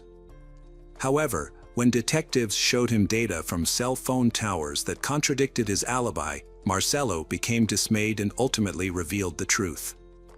He admitted to killing Ana Rosa, running her over, and then dismembering her body to get rid of the evidence. After confessing to the brutal crime, Marcelo revealed the location of the dismembered body of Ana Rosa. Following the Marcelo confession, the police, aided by a canine unit, found Ana Rosa's remains at approximately 2:30 p.m. in a hole dug by Marcelo on a dirt road in the countryside, near a factory. The location was familiar to Marcelo, as he frequently visited the area for work-related purposes.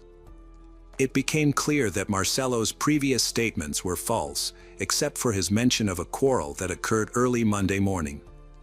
According to the reconstructed events, Marcelo and Ana Rosa had been arguing the entire weekend before she went missing.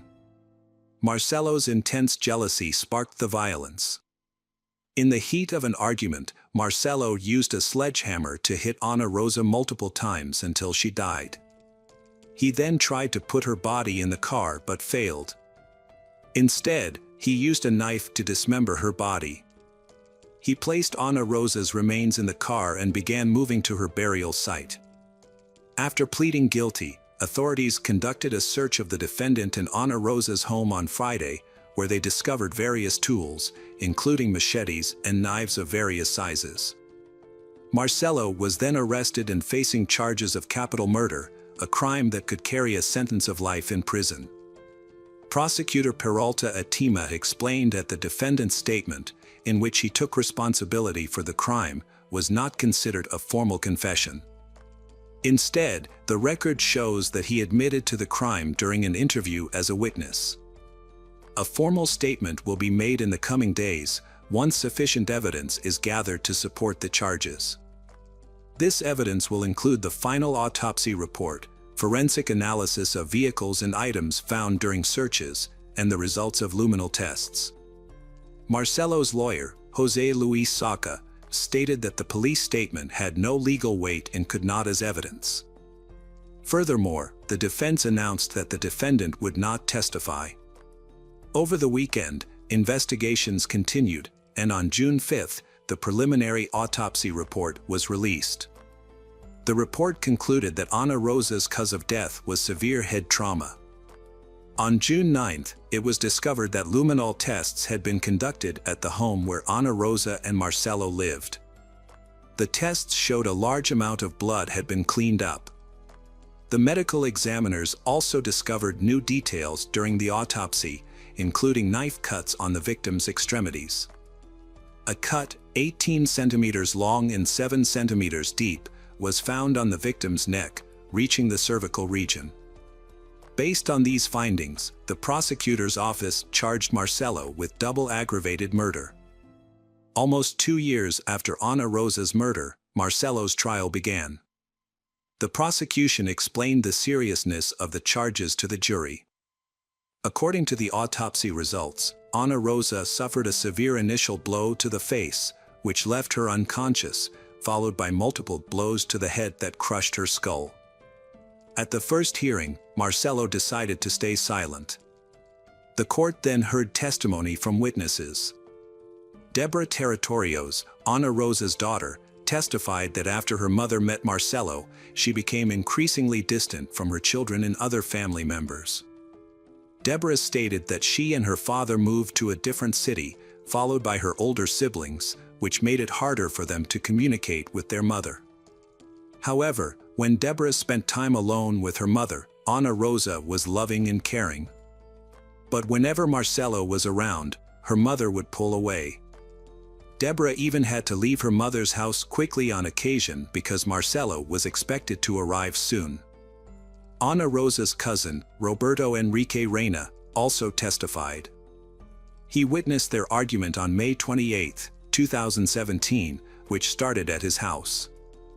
According to Roberto, the argument began when Marcelo saw a message on Ana Rosa's phone. The prosecutor's indictment highlights Marcelo's control over Ana Rosa, including a power imbalance in their relationship and objectifying her in front of others. Fernando, a co-worker and friend of the victim, Ana Rosa, explained that after she started dating Marcelo, she initially grew distant from everyone, but then she tried to reconnect. System. Fernando added that Marcelo seemed to imitate Ana Rosa's actions, even taking Reiki classes shortly after learning she was also taking. According to the indictment, Ana Rosa told a friend that after starting energy harmonization therapy, she felt better and was able to improve her relationships with family members. She also planned to visit her son in Bolivia. However, as Ana Rosa's life improved, Marcelo became increasingly aggressive. Fernando reported that Marcelo once lashed out when Ana Rosa said women with positive attitudes could achieve their goals, he calling women idiots who would end up dying in a ditch. On the second day of the hearing, Claudio Bustamante, the police officer who took Marcelo's statement, testified. He told the jury that Marcelo had spontaneously confessed during the interrogation without any pressure from him. According to Bustamante, Marcelo stated that Ana Rosa had told him on Monday that she was no longer satisfied with him and was cheating on him, which made Marcelo angry and prompted him to hit her, although he couldn't remember what he used to hit her. On April 11th, the 11th Criminal Court's jury delivered its verdict, finding Marcelo Fabio fared guilty of the murder of Ana Rosa Barrera. The sentence was life imprisonment with the possibility of parole after 35 years, conditional on good behavior. Upon hearing the verdict, Ana Rosa's relatives burst into tears and shouted at Marcelo, labeling him as a murderer and wishing him to spend the rest of his life in prison. The prosecutor in charge of the case stated that the jury's decision aligned with the prosecution's request. The evidence showed that Marcelo Fabio Fair had acted with full awareness and premeditation in planning Ana Rosa's murder. According to the prosecution, Marcelo's attempt to appear mentally unstable at the time of the crime was a tactic to evade the maximum sentence. Hello friends, welcome to our channel. Today we're going to take a look at another horrible case with you, the case of Adrienne Robert. Adrienne Robert was born on January 4, 1983, in Brunswick, Maine. She graduated from Leavitt High School in Maine in 2001 and the University of Maine at Augusta in 2005. 2 years later, in 2007, she relocated from Maine to Clearwater, Florida. Those who knew her described Adrienne as a beautiful, kind person, always happy and vibrant. At the time of her disappearance, Adrienne was in a relationship with her boyfriend, Justin, and they were planning to start a life together. She was renting a house with her friend Jay. As their relationship progressed, Adrienne and Justin found a new house in July 2012, where they intended to move in together. On the evening of July 13, 2012, Adrienne decided to throw a goodbye party before moving out. Adrienne told Justin that she and Jay would be going out to a movie or a bar. Justin couldn't join them because he was busy with some other things. He didn't object to Adrienne spending the evening with Jay, as they were close friends. Initially, Adrienne and Jay celebrated at home, reminiscing about good times and having a few drinks. Later, they decided to continue the night out and went to the Diamond Dolls strip club. Jay called 911 at 3:34 a.m. to report that he had found his roommate, Adrienne, unresponsive. He told the operator that they had been at a nightclub earlier, but Adrienne had left before him. When Jay arrived home, he discovered Adrienne on the bathroom floor, her eyes open but not breathing. There were also signs of a struggle, suggesting a crime had taken place. The 911 operator instructed Jay to focus and perform CPR on Adrienne, guiding him through the process. Jay followed the instructions, attempting to revive Adrienne until the paramedics arrived. Unfortunately, by the time the ambulance arrived, Adrienne was deceased, and the medics were unable to help her. She was pronounced dead at the scene. The police investigation aimed to answer two key questions: who was responsible for Adrienne's death, and was her roommate involved? The police began by thoroughly searching the house, checking every closet and under every bed to ensure the perpetrator was not hiding inside. Detectives and forensic experts observed that there were no signs of forced entry on the front door when they first arrived at the crime scene. Adrienne's body was found on the bathroom floor, wearing only a bra. A stab wound to the chest was the cause of death. The signs of a struggle in the bathroom suggested that Adrienne had tried to defend herself, leading detectives to suspect that the killer was a man. The detectives had to wait for the autopsy results to get more information. While searching Adrienne's bedroom, they noticed that someone had cut off a piece of her bed sheet. It seemed like the killer was trying to destroy evidence, possibly to eliminate any DNA they may have left behind. However, it was puzzling that the killer didn't take the entire sheet, as the remaining part could still contain DNA. Further investigation revealed a substance similar to seminal fluid on the sheet, which was sent to the lab for analysis. Additionally, Adrienne's car was missing from the parking lot next to her house, suggesting that the killer may have stolen it. The police launched an investigation into the crime, searching for potential witnesses and issuing an alert for the victim's car. To piece together the events surrounding Adrienne's death, detectives needed to gather as much information as possible about her final hours. Before proceeding, however, they had to break the devastating news to her family. Adrienne's parents were stunned by the revelation, struggling to come to terms with the loss of their beloved daughter. Justin discovered the shocking truth the morning after, when he saw police surrounding her house. He immediately sensed something was terribly wrong. The detectives then broke the devastating news: Adrienne had been killed the previous night. Given that perpetrators often return to the crime scene, and Justin's close relationship with Adrienne, the detectives felt compelled to investigate him as a potential suspect.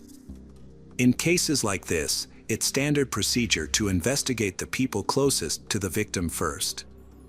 Later that day, police found Adrienne's car abandoned just a few blocks away from her house, with the headlights still on and the keys in the ignition. This discovery further supported the investigators' initial theory that the killer had likely used Adrienne's car to escape the crime scene. Forensic experts thoroughly searched the interior of Adrienne's car for any clues that could help crack the case. Meanwhile, investigators reviewed the CCTV footage to identify the person who was driving the car. Although there were no cameras at the exact location where the police found the car, neighboring buildings had cameras that captured footage of the area. After examining the recordings, investigators spotted a man wearing shorts, a baseball cap, and long hair. The man was seen walking away from Adrienne's car around the same time the 911 call was made. He was heading in the opposite direction, which made it essential for investigators to track his next move. Unfortunately, their attempt to follow him was thwarted when they discovered that he turned a corner where there was no surveillance camera. The investigators rewatched the footage multiple times, hoping to pick up on a detail they might have missed initially. The police had difficulty gathering clear information about the man in the recording because it was taken at night. However, interviewing witnesses provided new leads. A neighbor reported seeing Adrienne and a man running past his house on the sidewalk at night. This was unusual for two reasons: it was late, and they didn't appear to be going for a run. Adrienne was wearing a dress and holding her shoes, while the man was not dressed in athletic attire. Although the situation seemed suspicious, Adrienne didn't appear to be in distress, as she wasn't screaming or calling for help. As a result, the neighbor didn't think much of the incident at the time. To reconstruct the events leading up to the 911 call, investigators spoke with Adrienne's roommate, Jay. Jay had gone to the club with Adrienne and claimed to have found her on the bathroom floor. During questioning, Jay told the detective that he and Adrienne had a few drinks at home before heading to Diamond Dolls, a club they often visited to unwind and escape their daily problems. Jay told investigators that he and Adrienne walked to Diamond Dolls because they had been drinking and didn't want to drive. The police focused on the club because it attracted a questionable crowd. Jay claimed they arrived around 10:30 p.m. and stayed for several hours. While they were sitting at a table, a stranger with a beard and a baseball cap joined them. Later, Adrienne decided to leave, and Jay said he stayed behind. He noticed the stranger had also left. To verify Jay's story, investigators reviewed the club's surveillance footage. They found a camera with a wide angle that recorded everyone entering and leaving the club that evening. The footage showed Jay and Adrienne arriving at the club, appearing calm and normal. Another camera at the entrance provided a clear view of people's faces and clothing. CCTV footage confirmed Jay's account of events. It shows him leaving the club alone at 2:53 a.m. and walking towards his house. The footage also reveals that Adrienne left the club earlier, at 1:38 a.m. Notably, she was seen wearing a dress and what appeared to be a jacket when she arrived at the club, but only wore the dress when leaving. This discrepancy raises a key point. Shortly after Adrienne departed, a man wearing a baseball cap rushed out of the club, presumably to return the jacket she had left behind. After returning the jacket, the man and Adrienne appeared to be engaged in conversation. The exact topic of their discussion remains unclear. Rather than returning to the club, the man followed Adrienne. After exiting the parking lot, they turned right onto a relatively isolated street with few houses. It is unclear whether Adrienne felt threatened or uneasy at this point, and this may remain uncertain. After reviewing the evidence, investigators determined that the man seen on camera at the club and the man near Adrienne's abandoned car were two different individuals. Based on the circumstances surrounding her death, they believe the man from the club's CCTV footage was the likely culprit. The other man may have been an innocent bystander. The police were exploring all possible scenarios to provide answers to Adrienne's parents as soon as possible. Adrienne's family traveled to Florida to collect her belongings. Investigators met with her parents, Mark and Dolores, and assured them that they would do everything possible to find and bring the perpetrator to justice. According to her parents, Adrienne was a friendly person with no known enemies. She had a good relationship with her boyfriend, Justin, and her roommate, Jay. Investigators suspected that Adrienne did not know her killer. The laboratory report soon arrived, revealing that male DNA was found on the sheet, Adrienne's body, and the walls.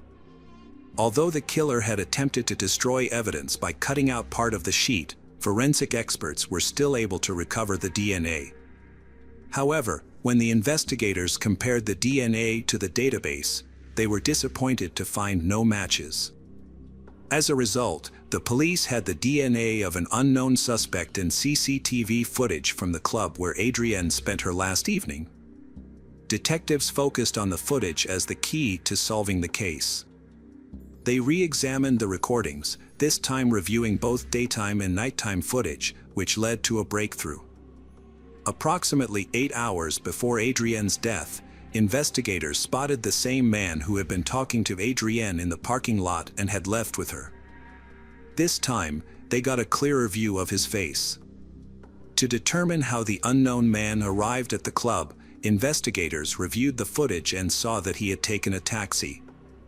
The taxi's phone number was visible on the recording, making it easy to identify the taxi company. This new information made it simpler to identify the man. Detectives discovered that the phone number that ordered the taxi was caught on footage near Diamond Dolls, and it belonged to Thomas Frederick. By comparing his driver's license photo with the image of the man on the CCTV footage, detectives confirmed that it was the same person. As a result, Thomas Frederick became the primary suspect in the case. The police required concrete evidence to arrest Frederick, but the surveillance footage alone was insufficient. To gather more evidence without alerting him, they began secretly monitoring his activities. Their goal was to obtain his DNA sample discreetly, as they were concerned that approaching him directly might scare him off. For a week and a half, the officers tracked Frederick's movements, following him to work and keeping a watchful eye on his home at night.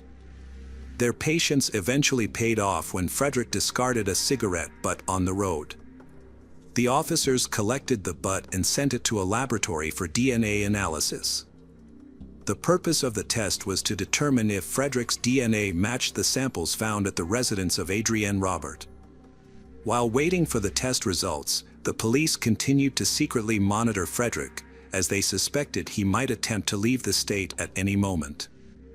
After receiving the laboratory report, everyone's anticipation was met with an unsurprising conclusion. The DNA analysis revealed that the samples found on the sheet, walls, and Adrienne's body all belonged to Thomas Frederick. As a result, the police arrested and brought him in for questioning. During the interrogation, Frederick claimed to be a frequent visitor to various clubs and bars, where he would often meet new people. When shown a picture of Adrienne, he stated that they had met at Diamond Dolls, where she had bought him a drink and they had danced and talked. However, when the police confronted him with CCTV footage that contradicted his alibi, he changed his story. Frederick then claimed that he and Adrienne had walked together to the end of the street before parting ways. When asked if he had ever visited Adrienne's house, Frederick responded that he couldn't remember due to his intoxication. This inconsistency cast doubt on his entire account, leaving it unclear what he was trying to conceal. The man initially claimed he had no recollection of being at Adrienne's house. However, it was revealed that a witness had seen Adrienne running barefoot while the man chased after her, which suggested that he was lying. When questioned by the investigators, Frederick provided an explanation. He claimed that Adrienne asked him to escort her home and that she began running suddenly after deciding she was in a hurry. She took off her shoes, prompting him to chase after her in order to stay by her side. Despite Frederick's shifting story, detectives uncovered compelling evidence. A DNA test showed that Frederick's DNA was on Adrienne's sheet and numerous items throughout her home. Frederick altered his story after receiving the DNA test results, now he's claiming self-defense when confronted about his inconsistent explanations. Suddenly remembering past events he couldn't previously recall, Frederick finally shared an apparently factual narrative about how things actually occurred. They spent an intimate time in Adrienne's home where things ultimately became grim and both engaged. A confrontation between Adrienne and Thomas Frederick turned violent and resulted in a physical fight. During the altercation, Adrienne pulled out a knife and threatened Frederick, who then defended himself. Unfortunately, Adrienne was fatally injured in the process. After the incident, Frederick panicked and fled the scene instead of calling for emergency assistance. He feared being blamed for Adrienne's death. As a result, Frederick was charged with first-degree deprivation of life and appeared in court in January 2014. During the trial, the prosecutor presented a different account of the events. According to the prosecution, Adrienne and her friend Jay had been drinking at home before heading to Diamond Dolls, where they met Frederick. The three of them socialized and chatted casually. However, the next day, Adrienne decided to leave the club early to move into her new home with her partner, Justin. Frederick allegedly took advantage of the situation and followed her, despite her attempts to evade him. He chased her to her home, broke in, and attacked her with a knife from the kitchen. The prosecutor stated that the injuries on Adrienne's body suggested that she was forced to have intercourse with Frederick. Fearing she would report him to the police, Frederick decided to kill her. In an attempt to cover his tracks, he cut out a portion of the sheet where his semen had stained, but this effort was unsuccessful. The police were still able to find his DNA on multiple surfaces, including Adrienne's body. Frederick then took Adrienne's car keys, drove a short distance, and abandoned the vehicle. During the medical examiner's testimony, Adrienne's parents, Mark and Dolores Robert, left the courtroom, unable to bear the details of their daughter's final moments. Mark Robert later explained, "I didn't want to hear that. It won't bring Adrienne back, and I didn't want to know what she endured." It was clear that Adrienne had put up a fierce struggle. Her parents have since struggled to cope with life without their daughter. The grieving family member acknowledged that the healing process would be a long and difficult one. "We're still reeling from the loss of our loved one, and it will take time to recover," Dolores said. "However, we will eventually rebuild our lives, as that's what Adrienne would have wanted. It won't be easy, but we will get through this." During the trial, the defense team attempted to tarnish Adrienne's reputation by claiming that she had invited Thomas Frederick to her home for consensual sex. However, this assertion is baseless and may have been a desperate attempt by the perpetrator to justify his presence at the victim's house. The evidence, however, tells a different story. The presence of DNA points to one person, Thomas Frederick. The defense also claimed that Frederick acted in self-defense. She did sustain a stab wound as he was fighting her. Thomas Frederick was found guilty of first-degree murder and car theft. His claim of self-defense was rejected due to insufficient evidence. Although he was accused of killing Adrienne, there was no evidence to suggest he forced her into a sexual act by threatening her with a knife. Thomas Frederick, 25, was sentenced to life in prison without parole. Adrienne's father expressed relief and satisfaction with the verdict, stating that while it wouldn't bring his daughter back, justice had been served. He found it difficult to remain calm in the presence of the man who murdered his daughter, especially since Frederick showed no remorse or sympathy, even after the verdict was read. Adrienne's parents, Mark and Dolores Robert, were overcome with emotion in the courtroom, but felt a sense of relief and happiness when the verdict was announced. They remembered their daughter, a always happy and lively person whose smile could light up a room, and expressed sadness that they would never see her again. Welcome back, detectives. Let's dive into another horrible case. The case of Catherine Wells Burr.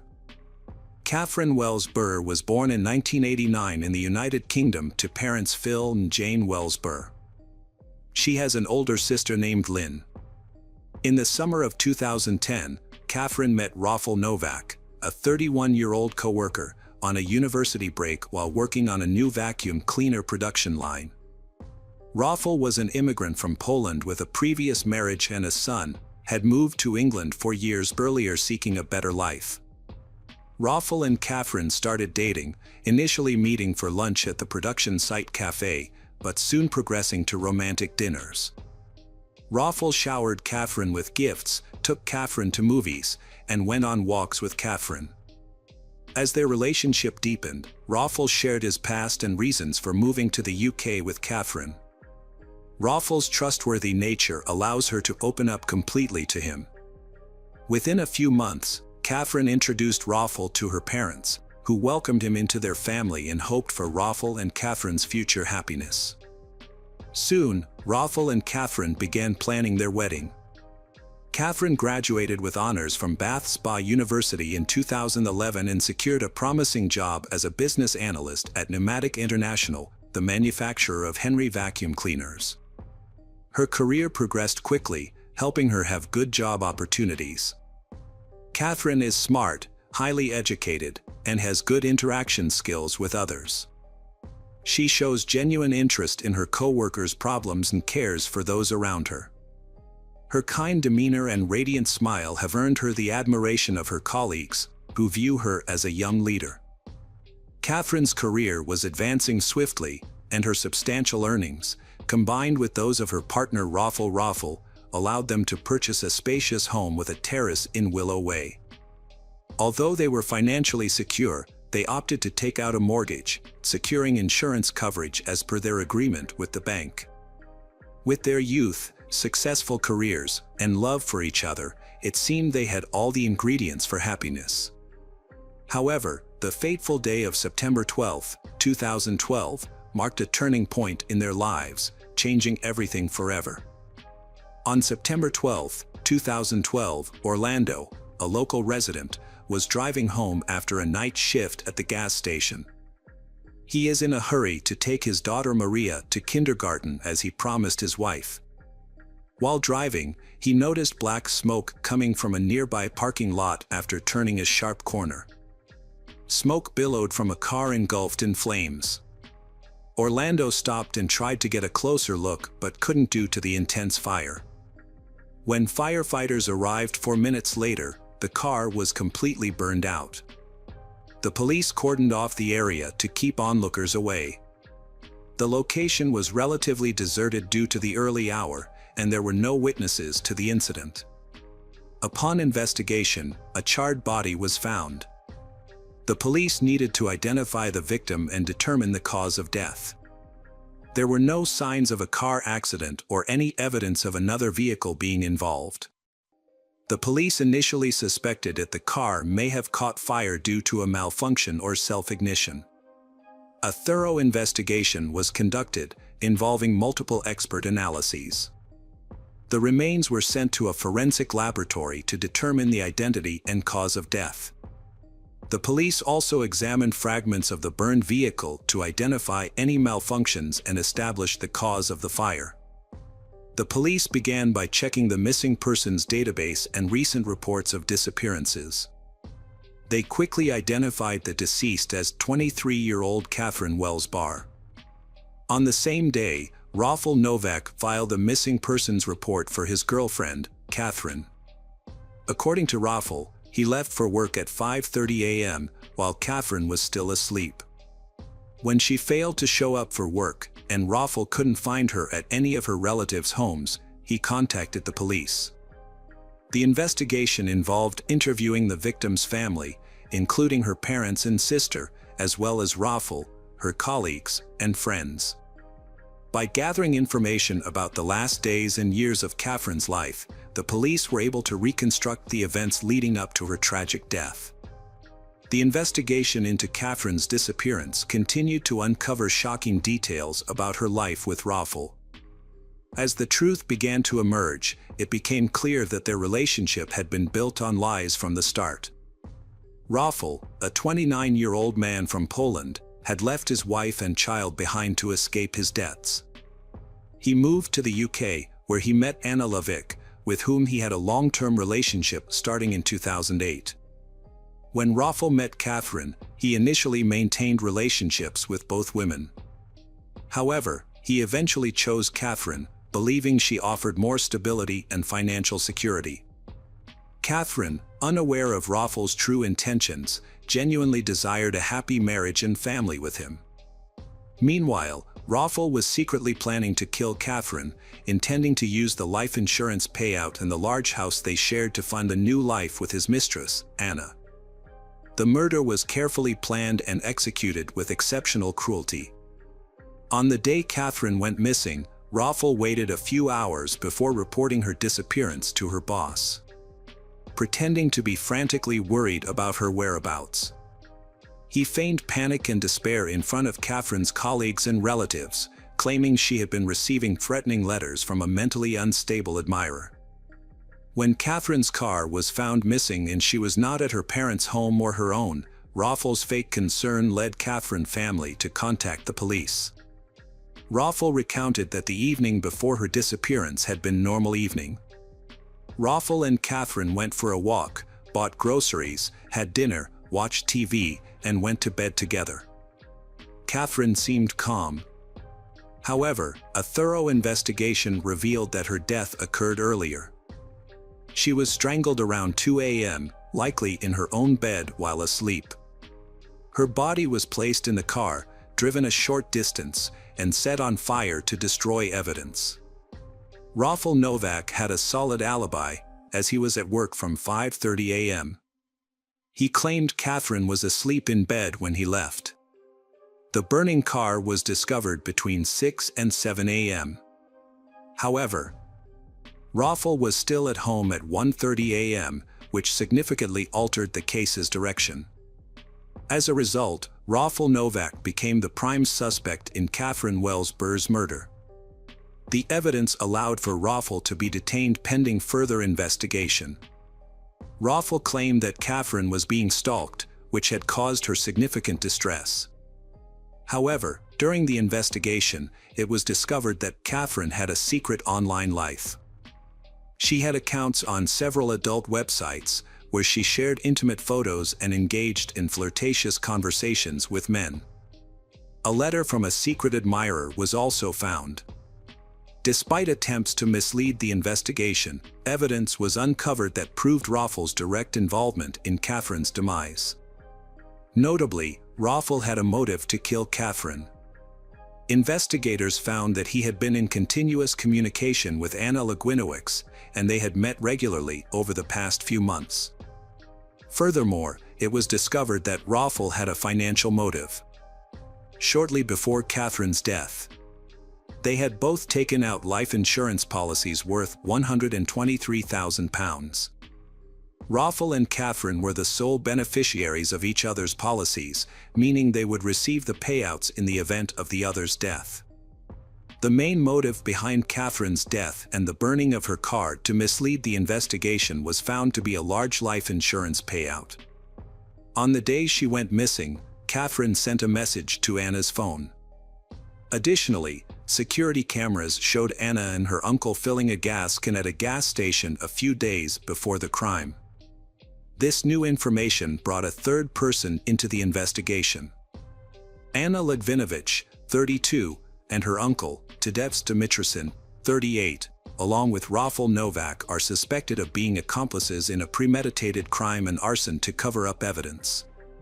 The crime was carefully planned by them over several months. They created accounts on adult websites, uploaded doctored images of Catherine, and created chats with various men to mislead the investigation. When faced with undeniable evidence, Raffel and Anna couldn't deny their involvement any longer and began blaming each other. Raffel claimed that Anna, driven by jealousy, planned and carried out the crime to eliminate Catherine. In contrast, Anna accused Raffel of committing the crime out of greed, seeking to secure the insurance payout for the house. To avoid detection, the conspirators forged much evidence related to Catherine. They created fake profiles about Catherine on dating websites, portraying her as a promiscuous and highly sexual woman. Also, to cover their tracks, the conspirators burned Catherine's body and created a fake story about her. They invented a fictitious lover, and they believed that he might be responsible for Catherine's death. One of the conspirators even sent a text message from Catherine's phone to this fictitious person, suggesting that she was on her way to meet him. However, forensic experts discovered that when the fire broke out, Catherine was only wearing her favorite nightgown, not an appropriate outfit to meet someone. Despite the evidence, Raffel refused to acknowledge his involvement in Catherine's death. Instead, he told Jane, Catherine's mother, that her daughter was receiving threatening emails and text messages from an ex-boyfriend who said if he couldn't have her, no one could. Raffel also claimed that Catherine had spoken of taking her own life. In a shocking display of deceit, Raffel allowed Catherine's parents to comfort him, believing he was also mourning the loss of Catherine he loved. Raffel's acting was incredibly convincing. After Catherine's death, her mother, Jane, was so taken in by his performance that she hugged him and allowed him to call her mom. Jane explained that in the early stages of the investigation, the police viewed Raffel more as a witness than a suspect, so she decided to offer him her full support. Her reasoning was that if Catherine had loved him that much and he was considered part of their family, then he deserved their support. The trial, chaired by Justice Sharp, began and the jury heard that Raffel and his two co-defendants stood to gain a significant amount from Catherine's death. They hoped to receive a life insurance payout of £123,000 and half ownership of a two-bedroom home in Mangold, Somerset, valued at £137,000. During the trial, it was revealed that when police found Catherine's body in her burned car on the morning of September 12, Raffel showed no emotion. Anna Legwinowicz frequently shook her head and laughed in court when it was suggested she was responsible for the crime, but refused to testify. Tadevs also chose not to testify in his defense. The judge, Justice Sharp, told the defendants the murder was a horrific and merciless crime. The defendants showed no emotion during sentencing. The judge described Anna Legwinowicz's behavior as deceitful, manipulative, and cruel, and stated she played a significant role in the crime. He also told Tadevs that the murder was committed for gain, with many aggravating circumstances and no mitigating ones. The judge expressed deep sympathy for Catherine's parents, who had no idea that Raffel Novak's charming facade hid a monster. Raffel's actions were driven by financial gain, as he had no emotional ties to Catherine. Catherine's mother stated that the brutal and calculated manner of her daughter's death would haunt them forever. She regretted not having the chance to say goodbye or express her love, and now considers Raffel an evil person who deserves to spend the rest of his life in prison. Catherine's father, Philip, added that they had welcomed Raffel into their home, treating him like a son, only to be betrayed by him. During the trial, Raffel Novak became emotional in the witness box. He denied any involvement in the death of his girlfriend, Catherine Wells Burr. Raffel claimed everyone was blaming him for a crime he did not commit. However, the court heard that Raffel showed no emotion when the police discovered Catherine's body in her burned-out car on September 12 last year. Catherine's mother, Jane Wells Burr, testified that after his initial release from police custody, Raffel asked for a steak dinner and didn't even mention Catherine. Jane Wells Burr stated that her daughter's fate was sealed when she and Raffel bought a house together and took out a life insurance policy. She believes that in signing the contract, Catherine also signed her own death warrant. Ultimately, the court found Raffel Novak guilty of suffocating Catherine with a pillow while she slept. He had conspired with his secret lover, Anna Legwinowicz, and her uncle, Tadevs, to claim a £123,000 life insurance payout and a share of the house. Anna and Tadevs had transported Catherine's body in her car to a remote location and set it on fire. Raffel and Anna were sentenced to life in prison with a minimum term of 32 years, while Tadevs received a 27-year sentence. After the verdict, Catherine's parents, Philip and Jane Wells Burr, advocated for stricter immigration laws. They believed that if the UK had more stringent immigration rules, like the US, Raffel Novak would not have been allowed entry. Raffel had previously been convicted of assaulting his wife in Poland. Philip and Jane, who divorced after Catherine's death, blamed the European Union for the UK's lenient immigration policies. Jane stated that the UK does not thoroughly check people entering the country. She was unaware of Raffel's previous assault charge in Poland and believes the government needs to prevent individuals like Raffel from freely entering the country.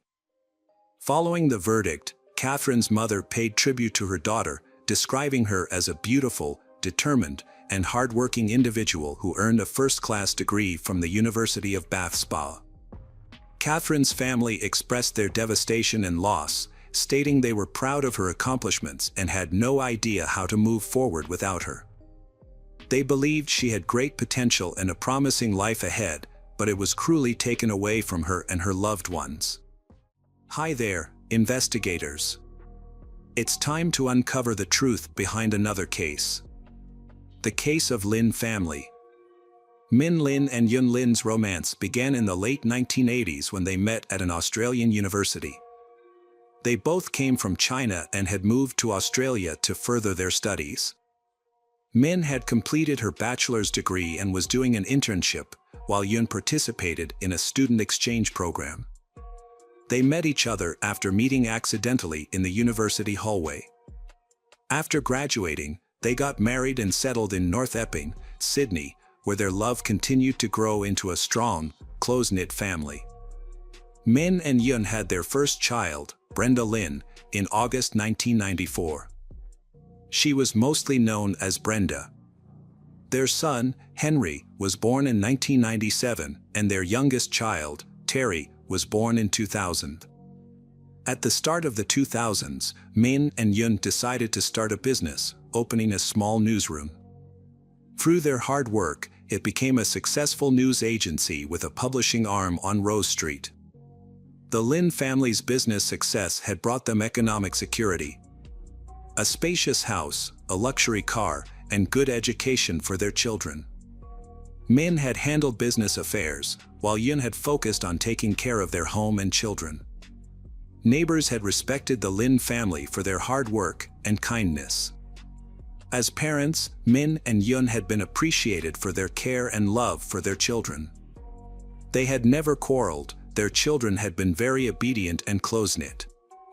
Brenda, the eldest daughter, had stood out for her beauty, good academic performance, and kindness towards animals. Henry and Terry, two sons, had been both active and loved sports, especially soccer.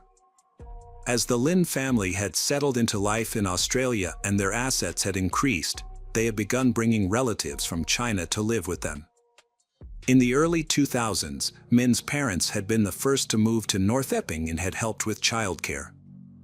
A few years later, Yun's parents also moved to Sydney suburb, with Min and Yun buying them a small house.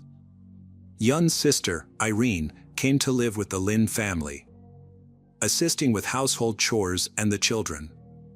By this time, the Lin family business was generating substantial income, reportedly nearing $1 million annually. In late 2007, Min Lin's younger sister, Kathy, and her husband, Robert, moved to Australia in search of better opportunities. They had visited before and briefly lived in Melbourne but had returned to China. This time, they were determined to settle in Australia for good. Robert was a former successful ear, nose, and throat doctor in China, decided to try his hand at entrepreneurship. He and his wife invested all their savings in a restaurant in Sydney, but the business struggled and eventually closed. Robert's subsequent attempts to open a cafe or snack bar also failed due to his lack of business skills and financial management experience. Lin's family had a habit of meeting every Friday night. Their last family gathering took place on July 17, 2009, at Kathy and Min's parents' home. The next morning, July 18, the Lin family's store had not been open, making longtime customers feel surprised and confused. This sudden closure had raised their concerns. One of them tried to contact Min multiple times but was unsuccessful, so they called Min's sister Kathy to see if she knew what was going on. Kathy was surprised and worried because her brother never closed the shop without making arrangements first. Kathy tried to call Min and Yun, but they didn't answer. She also tried calling their home phone, but no one picked up. Kathy and her husband Robert were worried, so they decided to visit Min's house to make sure everything was okay. They arrived around 9 a.m. and saw the family car. They went to the house. The front door was unlocked, but there was no sign of Min or his family inside. Kathy went upstairs. When she opened the bedroom door, she was shocked by what she saw. The room was covered in blood, including the floor, walls, ceiling, furniture, and curtains. Yun Lin's body was on the floor near the bed, and she had been severely mutilated. Kathy screamed and stumbled backward, was shocked by the gruesome scene. In the room next to where Irene slept, a terrible scene took place. Irene lay motionless on the bed, her face beaten and bruised. The bedrooms of Henry, 12, and Terry, 9, also revealed horrifying scenes. Both were brutally beaten to death. Their bodies were found in separate corners of the room.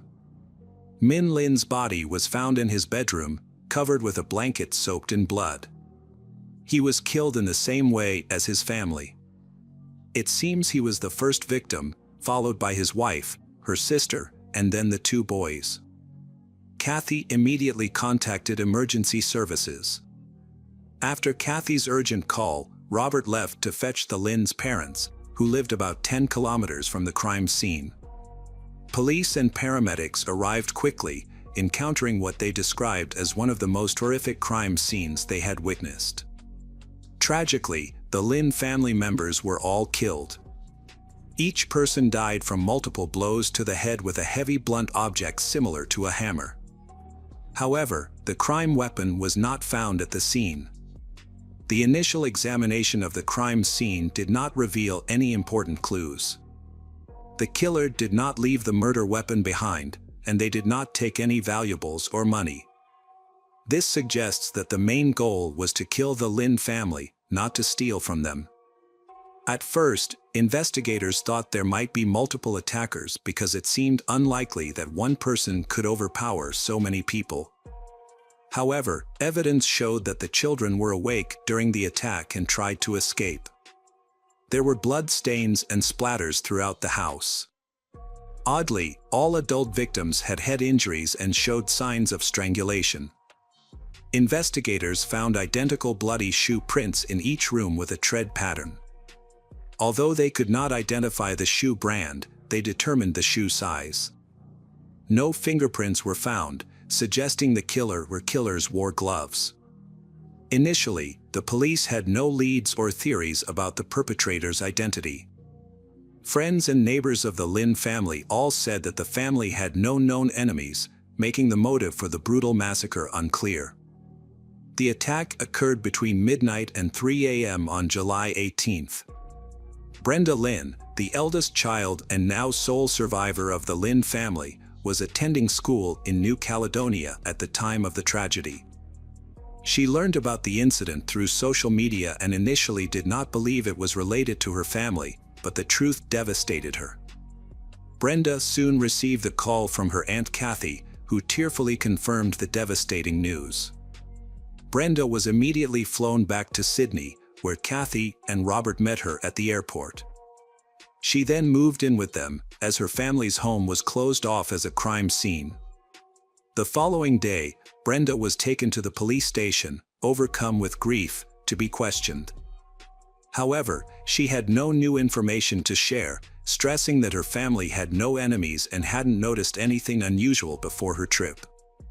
After her family's passing, Brenda inherited a significant fortune, including property and the family business. Since she was still a minor and in school, her guardians, Kathy and Robert, took on the responsibility of managing the estate. Brenda's grandparents offered their support, but Kathy and Robert insisted on being her caregivers. Robert even threatened to take legal action if the grandparents sought custody, claiming they were too old to care for a teenager. The matter was eventually resolved, with Brenda remaining in the care of her aunt and uncle. The Lin's shop and publishing business reopened under new management after a temporary closure. However, Brenda had not yet taken over the business operations. Robert began reviewing the family's financial records, including bank accounts, savings, and real estate. Beside that, experts thoroughly investigated the crime scene, documenting every detail, but no concrete leads were found. They believed the killer acted alone and entered the house quietly, possibly through and with a key. The killer wore size 9.5 shoes with a distinctive tread pattern and likely used a hammer as the lethal weapon, which was never found. The killer wore gloves, leaving no fingerprints or foreign DNA behind. One notable detail was the presence of blood stains on the doorknobs of each bedroom where the killings occurred, indicating the killer's bloodied gloves had touched them. However, there were no blood stains on Brenda's room doorknob, suggesting the killer knew she was not present. The Lin family tragedy received extensive media coverage. However, with no concrete evidence or suspects, numerous implausible theories surfaced. Speculation about the family's supposed vast wealth leading to their murder. As the investigation had stalled, no suspects had emerged for the probe. The theory of a robbery had eventually been abandoned because the killer had left money and valuables intact, suggesting the sole motive had been to kill family members. Furthermore, the fact that the house had lost power on the night of the murder suggested that the murderer had been someone who was familiar with the location of the electrical panel. The attacker's ability to control the house in darkness showed that he had prior knowledge of the house's layout. When reviewing the case, an investigator replayed Kathy's emergency call looking for missed clues. An important hint was detected in the recording. The recording captured Kathy's frantic attempts to explain the situation, her words interrupted by crying and sobbing. At the end of the call, Kathy mentioned her husband's name and talked to him in Cantonese. This piqued the investigators' interest, causing them to translate her words. The translation revealed that Kathy was pleading with Robert not to leave Kathy home alone. This was significant since Robert had left Kathy at the scene of the crime to pick up her parents, despite the potential danger. With 5 people brutally murdered and the killer possibly still inside, Robert's calm aroused suspicion, as if he already knew for certain that Kathy was safe. The police finally identified Robert as the main suspect. A crucial discovery was that Robert had a key to Min's house, which had been given to Robert shortly before the tragedy. However, Robert never mentioned this during questioning, and his wife Kathy was unaware that Min had given him the key. It was Brenda who unintentionally revealed this important information to investigators. Further investigation showed that Robert's claim of being a successful ear, nose, and throat doctor was false. Although he had a medical degree, he had never had a stable job in the field. There were rumors that he had fled to Australia to avoid punishment for alleged bribery charges in China. In Australia, Robert failed to establish a successful career and wasted his remaining savings on unsuccessful business ventures. After moving to North Keeping, he became idle, relying on his wife's income. Once the guardianship papers for Brenda were finalized, Robert acted as if he had inherited the Lin family's estate. His first move was to force Yun's parents out of their home, which Min had bought for them. Although the house remained in Min's name, Min and Kathy's parents were still allowed to stay in their own home that was also purchased for them. Based on this information, investigators suspected he had a long-standing plot to usurp Min family property, money, and profitable business. However, the police could not arrest Robert yet due to a lack of concrete evidence. Through a combination of interrogation, surveillance, and other methods, the investigation team was granted permission to install hidden cameras in the Robert household. They hoped to gather the evidence needed to prove Robert's guilt. The breakthrough came sooner than expected, starting with an unexpected revelation from Kathy during an interrogation. Kathy mentioned Robert's preference for a specific brand of shoes. A few years ago, Robert bought 2 pairs of limited edition sneakers that he really liked. He had worn out one pair and thrown it away, but kept the other pair at home. What's important to note is that Robert's shoe size, 9.5, matched the size of the shoes worn by the killers. The crucial evidence was caught on a hidden camera, which showed Robert deliberately destroying the box that held the remaining pair of shoes. A search warrant was issued for Robert's home. During the search, police found a new pair of size 9.5 sneakers with the same pattern as the pattern collected at the crime scene. In the garage, they discovered a small bloodstain, which was later confirmed by a forensic examiner to be a bloodstain containing DNA from all 5 victims of the Lin family, linking it to the crime scene. In May 2011, 2 years after the tragedy, Robert was officially arrested. He denied involvement, claiming the blood stains in his garage appeared after returning from Lin's house following the tragedy. He also downplayed the importance of the sneakers, saying they were new and he threw away the old shoes. While in prison awaiting trial, Robert shared a cell with a number of informants whom the police had arranged. During a conversation, he confessed to carefully planning the crime and covering his tracks. He bought the weapon in a store without surveillance cameras and gave his wife tea so she wouldn't wake up while he was committing the crime. He removed the hammer, shoes, gloves, and clothes so police would never find them. At trial, Robert denied everything. The only evidence against him is what the informant said and some indirectly clues. The jury failed to find Robert guilty and he was released on bail in December 2015. But when the trial resumed in June 2016, another informant said Robert had confessed to being haunted by Brenda since she was 13 years old. Brenda was questioned again and tearfully said Robert forced her to have sex when she first moved in. She kept silent about the abuse for years because she was afraid of what Robert might do. With this new information and other evidence, Robert was officially convicted of all charges. He was given 5 life sentences without the possibility of parole, 1 for each murder. All of his appeals were rejected. Hey detectives! Welcome back. We've got another mysterious case to explore. The case of Christy Lynn Mullins. Christy Lynn Mullins was born on August 28, 1960, in Columbus, Ohio, one of 6 children in a large family. They lived in a quiet neighborhood, away from the noise and chaos of the city. In the summer of 1975, 14-year-old Christy spent most of her days socializing with friends and family, often going to the local neighborhood swimming pool. In late August, Christy babysat for a family friend on the evening of August 22nd. The next day, August 23rd, she woke up around noon and decided to go swimming to cool off. She invited her sister Kim to join her and they went to the residential area. While Kim went swimming, Christy relaxed on a deck chair. A short time later, Kim went ashore and found Christy nowhere to be seen, but Kim decided not to look for her and instead stayed at the pool. Surprisingly, when Kim returned home, Christy was not there.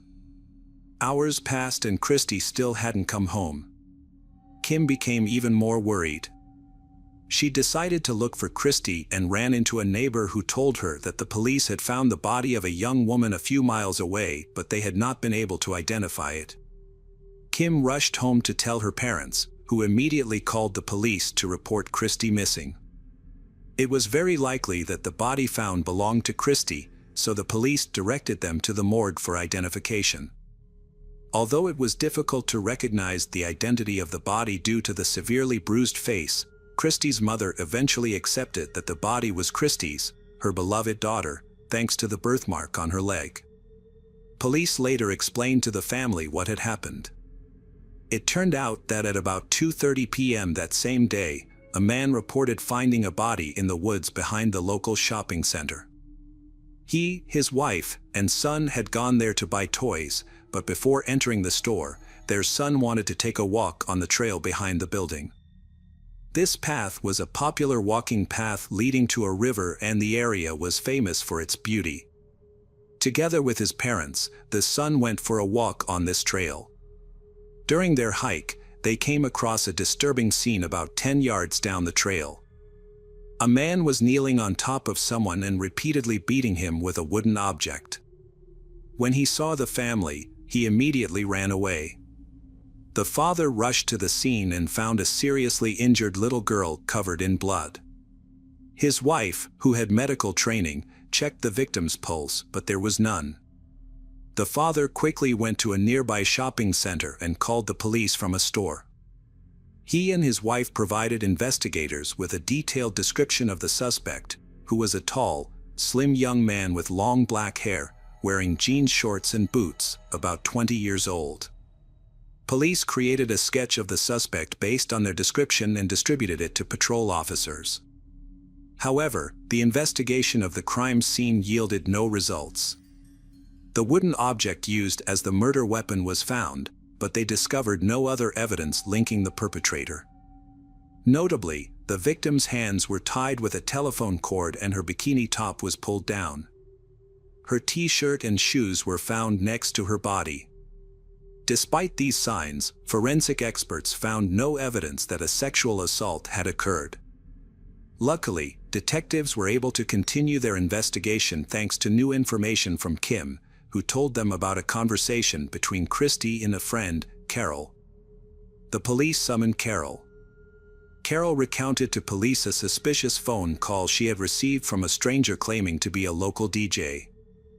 The man had called her to talk about a fake cheerleading competition at the state fair, which was supposedly being held behind the local shopping mall. He announced the event would start at 1:45 p.m. and had told Carol to wait for someone at the entrance to the forest trail. The police were skeptical about Carol's story, and when they dug deeper, they discovered many inconsistencies. According to Carol, she had originally planned to attend the event with her sister, but they had run into Christy and her sister on the way. Carol then invited Christy to join her, and they left their sisters behind to go to the mall. However, when they arrived at the entrance to the woods, no one appeared, and Carol claimed that she had gone to the shopping center to ask for the time. When she turned around, Christy was gone. The police investigation revealed that there had been no cheerleading competitions in town, casting doubt on the reason for Carol and Christy's trip to the woods. Police suspected that the mysterious phone call might have been a ruse to lure Carol into the woods, but they were unable to trace the call to identify the caller. Further investigation revealed discrepancies in Carol's story. She claimed to have met Christy and her sister on the street, but Kim said they had been at the pool and Carol had come to meet them there. Additionally, Christy's mother reported a strange conversation with Carol later that evening, which raised further suspicions. Carol apologized to Christy's mother and revealed that she had been the intended target of a murder involving two people. However, she quickly retracted her words and left. Christy's mother reported this to the police. The police questioned Carol again, but she denied making a statement and stuck to her original story. Carol was then given a polygraph test, which did not reveal any signs of deception when Carol answered key questions. As a result, investigators shifted focus away from Carol and pursued other leads. Police intensified their search for the killer 3 days after Christy's murder. A police officer patrolling the streets of Columbus spotted a man who bore a striking resemblance to a sketch of Christy's killer. Patrol officers quickly called detectives to the scene and asked Jack to accompany them to the station for questioning. The man, Jack Carmen, 25, agreed to go with them. However, the police soon realized that Jack was severely mentally disabled, with an IQ of about 50 points. Results based on many different tests. As a result, Jack had limited communication skills and could not read or write. He was cared for by a specialist medical facility and lived in a supervised apartment.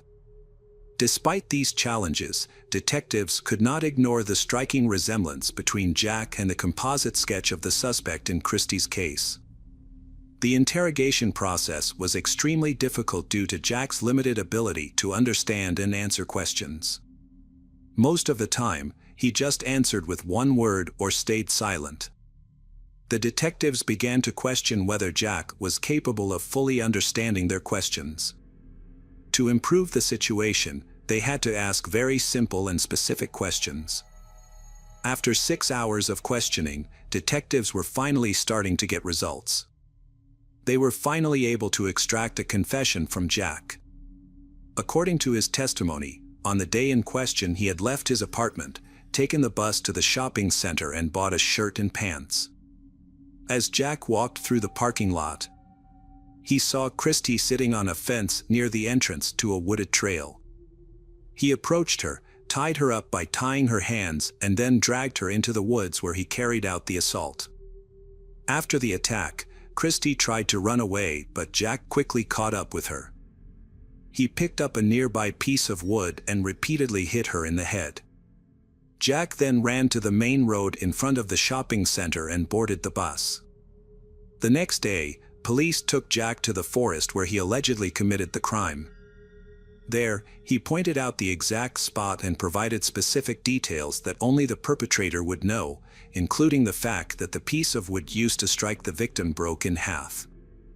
Investigators also verified the testimony, asking the couple who found Christy to identify the person they had seen on the day of the incident. Both identified the man they had seen as Jack. As a result, Jack was charged with multiple offenses, including assault and murder. The prosecution chose to include it in the charges. The prosecutor initially sought the death penalty, but Jack's lawyer negotiated a deal. In exchange for a life sentence, Jack would plead guilty before the judge, thereby avoiding execution.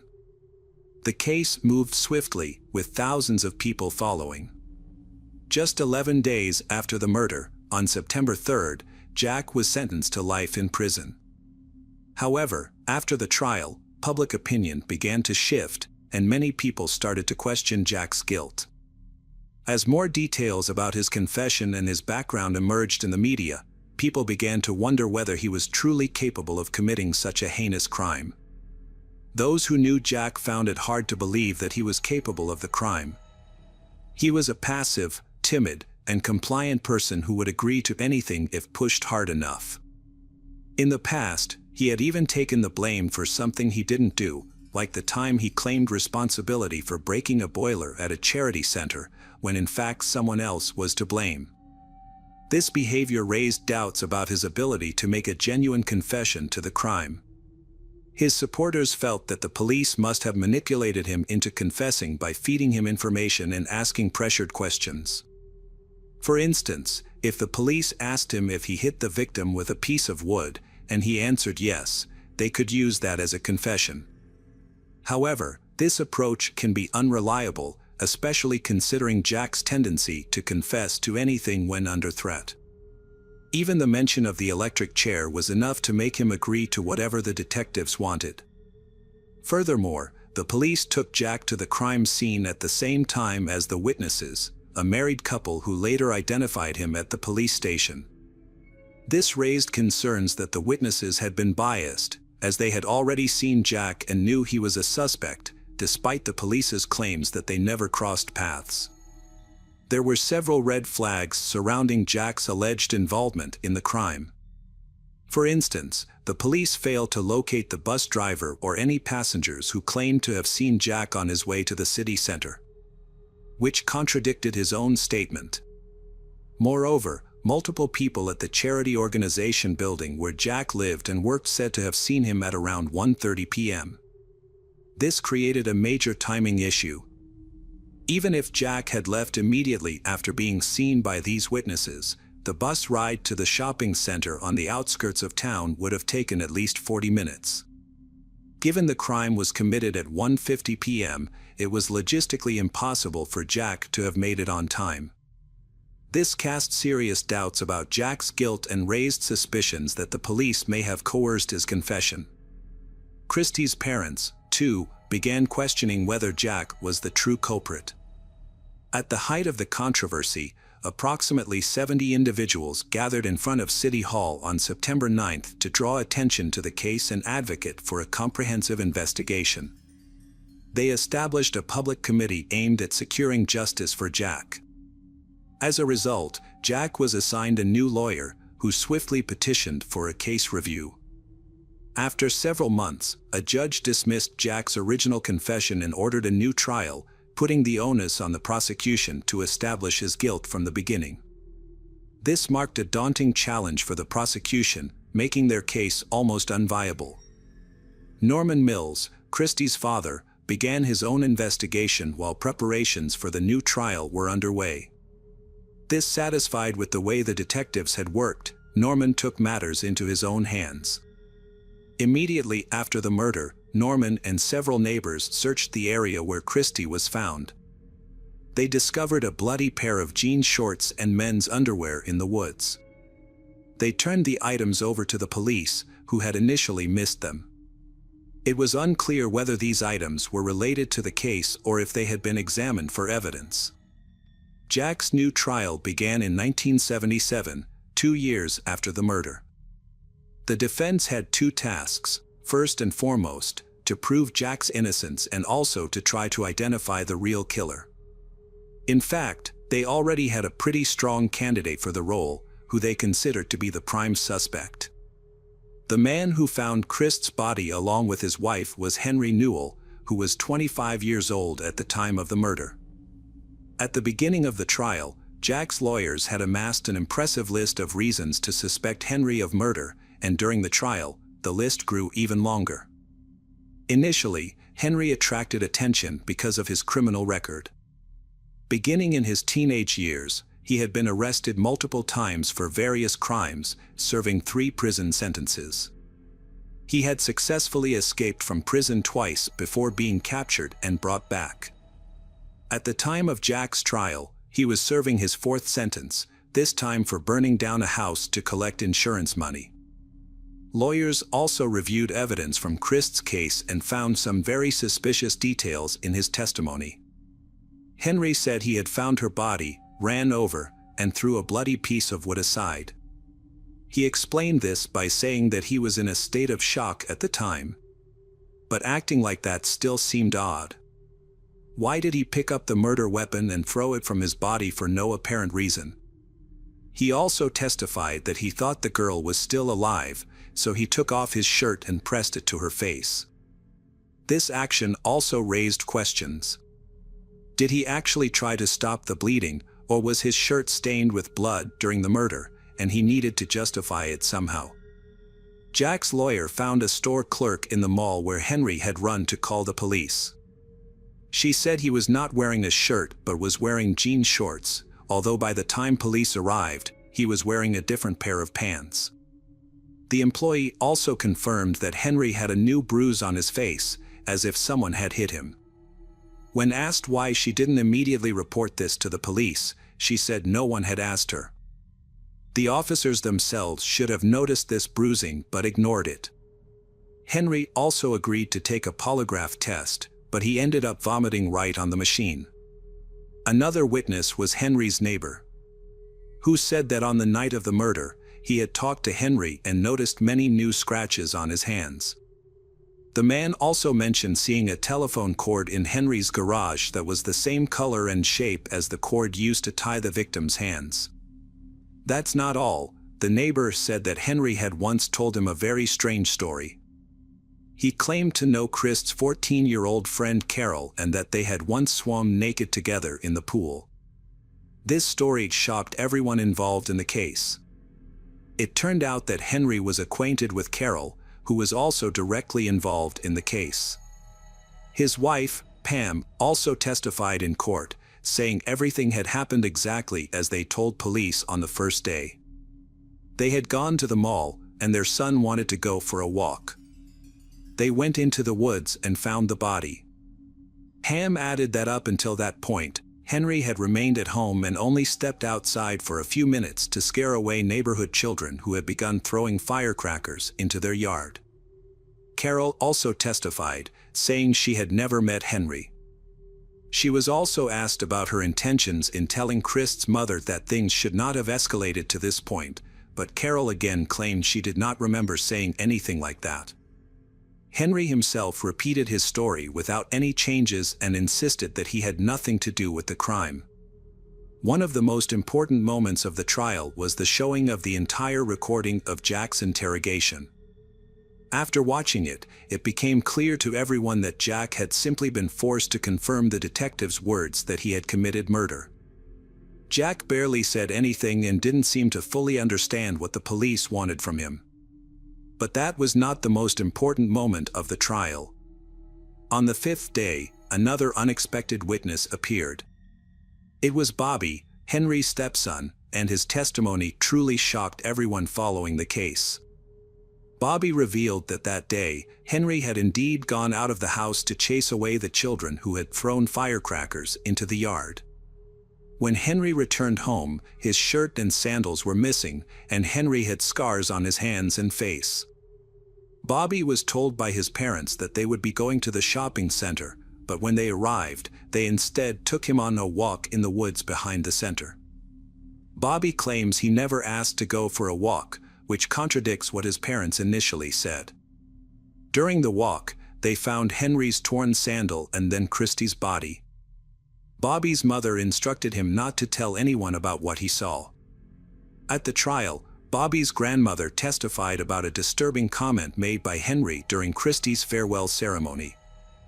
After expressing her sadness about Christy's death, Henry replied, "It will teach her to keep her mouth shut." Another witness, Henry's friend, came forward and said that Henry had confessed to him that he accidentally killed Christy. Although the evidence clearly pointed to Henry's involvement, the prosecutor surprisingly announced that they would not pursue a case against Henry. The prosecutor also claimed that the initial investigation was handled correctly, despite acknowledging that the police missed or ignored many clues from the beginning. The public was outraged by this decision, leading the prosecutor to change his mind 2 days later and agree to reopen the investigation into Christie's death. Christie's father refused to give up on seeking justice and filed a civil lawsuit against Jack, but not because he believed Jack was involved in the murder. Rather, he hoped to gain access to the case files and gather more information. Unfortunately, this effort also proved unsuccessful. The case had remained stagnant until 2013, when Henry died of terminal cancer.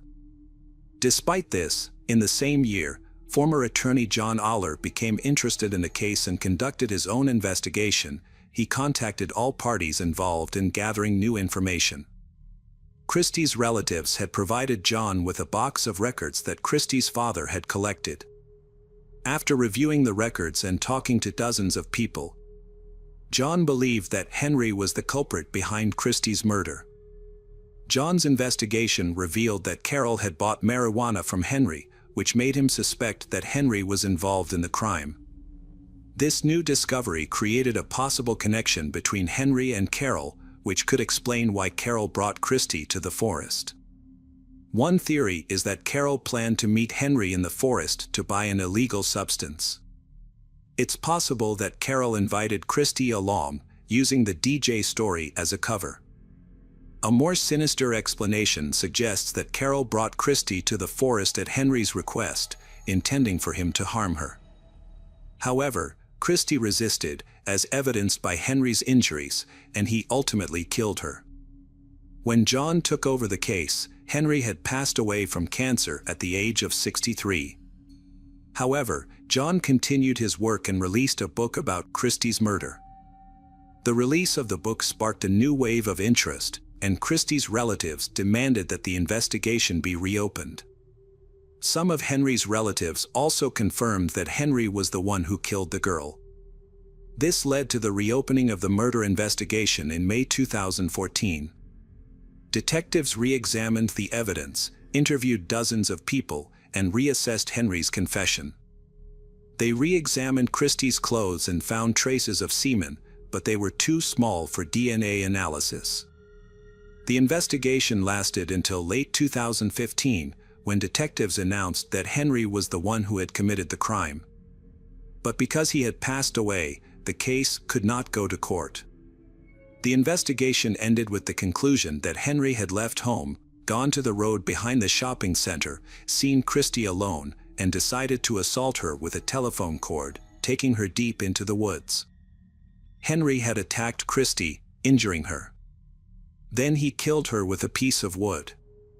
Returning home, Henry recounted the incident to his wife, and the two began to make plans to avoid punishment. For many years afterward, Carol never revealed the truth. Police later apologized to Christie's family for their careless handling of the incident. Hello again, true crime fans. We've got another mysterious case to explore, the case of Tara Baker. Tara Baker was born on January 20, 1977, in East Point, Georgia. Her parents divorced when she was young, and her mother later remarried. She is the eldest of 4 siblings. From an early age, she showed a strong interest in the legal system, with the desire to pursue a career as a lawyer or judge.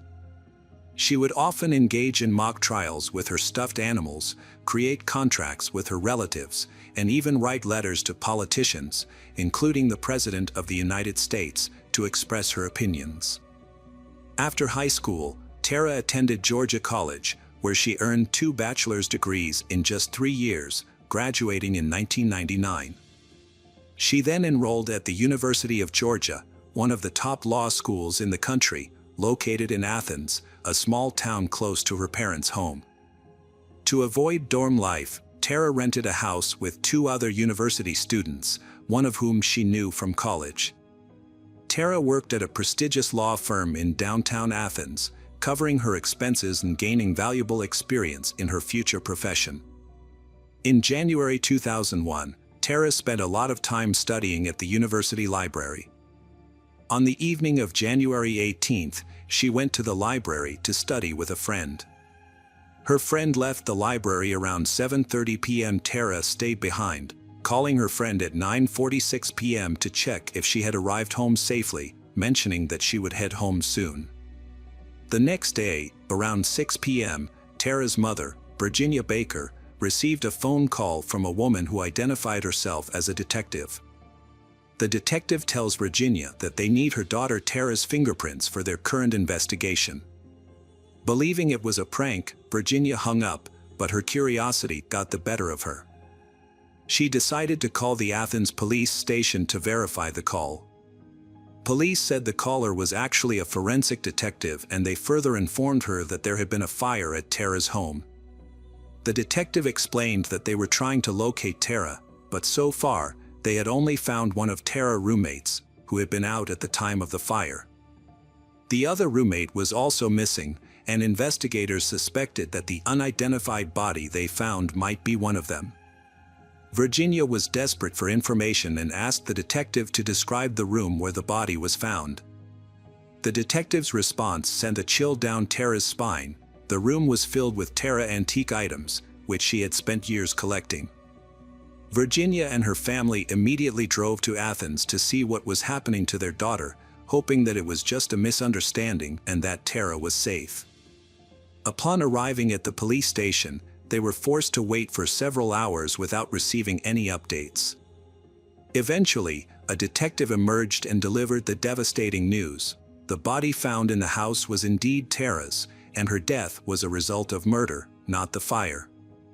However, the detective was exhausted and declined to answer any questions. Before departing, he shared one crucial detail: Tara had inadvertently left behind a clue. Fragments of the perpetrator's skin were found under her fingernails, which could potentially aid in identifying the killer. Tara's family was shocked, confused, and hopeless by the news. Despite their requests for more information about Tara, the police remained silent, not providing any further details. The family of Tara Baker was left in the dark about her murder investigation. Despite their repeated attempts to get information from detectives, they were met with silence. The local police department never reached out to them, forcing the family to constantly call and visit the station to beg for updates. Through persistence, they were able to gather some details about the case. Firefighters were called to Tara's address on January 19th at approximately 11 a.m. in response to a fire. After extinguishing the flames, they found Tara's body inside. The medical examiner's report confirmed that she had been murdered, with signs of strangulation and stab wounds. It appeared that the killer had set the fire to destroy evidence after Tara's death. However, the police refused to share the medical examiner's report with Tara's parents, leaving them without crucial information about her murder. The family also discovered that some evidence may have been destroyed by the firefighters. Unfortunately, this is not uncommon in cases like this. Investigators may not have properly secured the crime scene, which could have resulted in the loss of evidence. As Tara's family sought answers about her death, they were met with a lack of transparency and disrespect from the police. They were not kept informed about the investigation, were often treated rudely and unprofessionally. In an attempt to hold the police accountable, they began to record their conversations and filed complaints, but these efforts yielded no results. The family sought the advice of a renowned criminologist. However, the local police department would only allow him to review the case materials under one condition: he was not to share any information or findings with Tara's relatives. This left Tara's family unable to find answers about her death. Tara's family waited 10 years to get her death certificate. After writing to the state governor, they finally received it, but it didn't give them the answers they were looking for. Instead of explaining what caused her death, the certificate simply stated that she died from multiple injuries, without providing any further details. Despite the police continued their investigation, but their actions raised several questions. When Tara's body was discovered, firefighters immediately called the police, recognizing that a murder had taken place. But the crime scene was seriously destroyed due to extensive damage from the fire and water used to extinguish it. Furthermore, the family later discovered that some surviving items at the crime scene were not examined for fingerprints. Tara's laptop was found missing from her room, but other valuables were intact. Since there was no evidence of forced entry, investigators suspected that Tara was familiar with her killer and had voluntarily allowed them into her room. Although the crime scene was heavily damaged due to the fire, investigators established that Tara's two roommates were away from town at the time, leaving Tara home alone. Because it was difficult to determine the exact time of death, medical experts narrowed the window down to a time frame of 10 p.m., when Tara left the library, to 11 a.m., when neighbors called the fire department. The likelihood of the crime occurring during the early morning hours, given the speed at which the fire spread. The police investigation uncovered two significant leads. One involved a witness who reported seeing a middle-aged white man running down the street on the morning of the murder, wearing only a t-shirt and jeans despite the winter weather. Additionally, the police discovered a suspicious phone call made to Tara's university a few days before her death. A heavily intoxicated man had called the university's student information line. The man managed to correctly provide Tara Baker's name and request her phone number. Although the phone call was highly suspicious, the police were unable to identify the caller. Meanwhile, Tara's boyfriend became an immediate person of interest in the investigation. He provided an alibi, which was verified by the police, but they continued to view him with suspicion. Police have repeatedly questioned him and asked him to provide additional biological samples, answer additional questions, or undergo a lie detector test. Tara's boyfriend was asked to identify her body after the fire. He had traveled from another city to Athens as soon as he heard the news. Although Tara's parents were already in town, the police requested that the boyfriend make the identification. However, he was not allowed to enter the house. Instead, a police officer took a photograph of the body and showed it to him on a camera screen. The boyfriend was shocked and unsure if the body was Tara's. To confirm, he asked to see a pair of earrings he had given her. The officer retrieved the earrings from the body Tara's and showed them to him. After seeing the earrings, the boyfriend confirmed that the body was indeed Tara's. The police then shifted their focus to a male student who had a reputation for being troublesome. Several female students reported that he had repeatedly asked them out on dates, despite being told no, and made them feel uncomfortable with his behavior. The student had also asked Tara out multiple times, despite knowing she had a boyfriend. Detectives investigated the student but found no evidence linking him to the crime. They even asked Tara's friends to monitor the boy's activities, but this did not bring any new progress. Detectives began to focus on another suspect, a guy who was Tara's co-worker. When they interviewed his co-workers, they discovered that his behavior in the days leading up to the murders was very strange. Specifically, he had stopped socializing with a group of close co-workers. Additionally, just days before the murders, he had told Tara that he would not be able to attend her birthday party, which was scheduled for the day after the murders. On the morning of January 19th, one of Tara's co-workers tried to convince him to attend birthday celebration, as Tara had been hurt by his initial refusal. When the colleague visited the attorney's office, however, he was nowhere to be found. This was unusual, as the attorney was typically present at the office in the mornings. A check of his work schedule revealed no meetings or appointments, adding to the mystery of his absence. His behavior raised suspicions after Tara's murder. He was absent on the day of the murder, but the next day, he visited a colleague's home and acted strangely. Many suspect that he regularly used illegal drugs, which may have contributed to his erratic behavior. The co-worker noticed several fresh scratches on his neck, which were notable because several pieces of skin were found under Tara's fingernails, suggesting that she may have scratched her attacker in self-defense. When questioned about the scratches, he claimed he got them from a cat and denied any involvement in Tara's murder. However, when asked about his suspicions regarding the killer, his response was unusual. He screams that Tara's father is the culprit, but he cannot produce any evidence to back up his accusation. Furthermore, he resigned from his position just a few months after the murder and left the state. It is unclear whether the police compared his DNA with the samples found under Tara's nails. But they have not shared any information about this aspect of the investigation, even with Tara's relatives. The police discovered that he was married, but still secretly dated two female colleagues. This revelation could explain his unusual behavior and unexplained absences from work. Both women also suspected that he was using illicit substances. However, police found no evidence to prove his involvement in the murder and eventually cleared him as a suspect. The detectives also investigated the maintenance company employees who had access to the house where Tara lived. They had a spare key, which might explain why there was no sign of forced entry.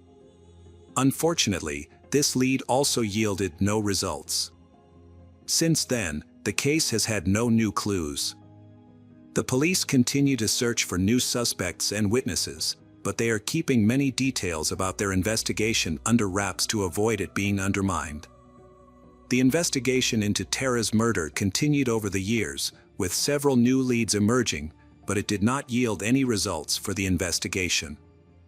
One witness reported seeing an African-American man near Tara's house on the day of the fire, while another claimed to have seen blood on a classmate's notebook shortly after the murder. Despite police efforts to pursue these leads, they ultimately led to dead ends. Tara's parents offered a $77,000 reward in hopes of generating new leads. The detective team working on the case changed several times, but they all encountered considerable difficulties due to lack of evidence.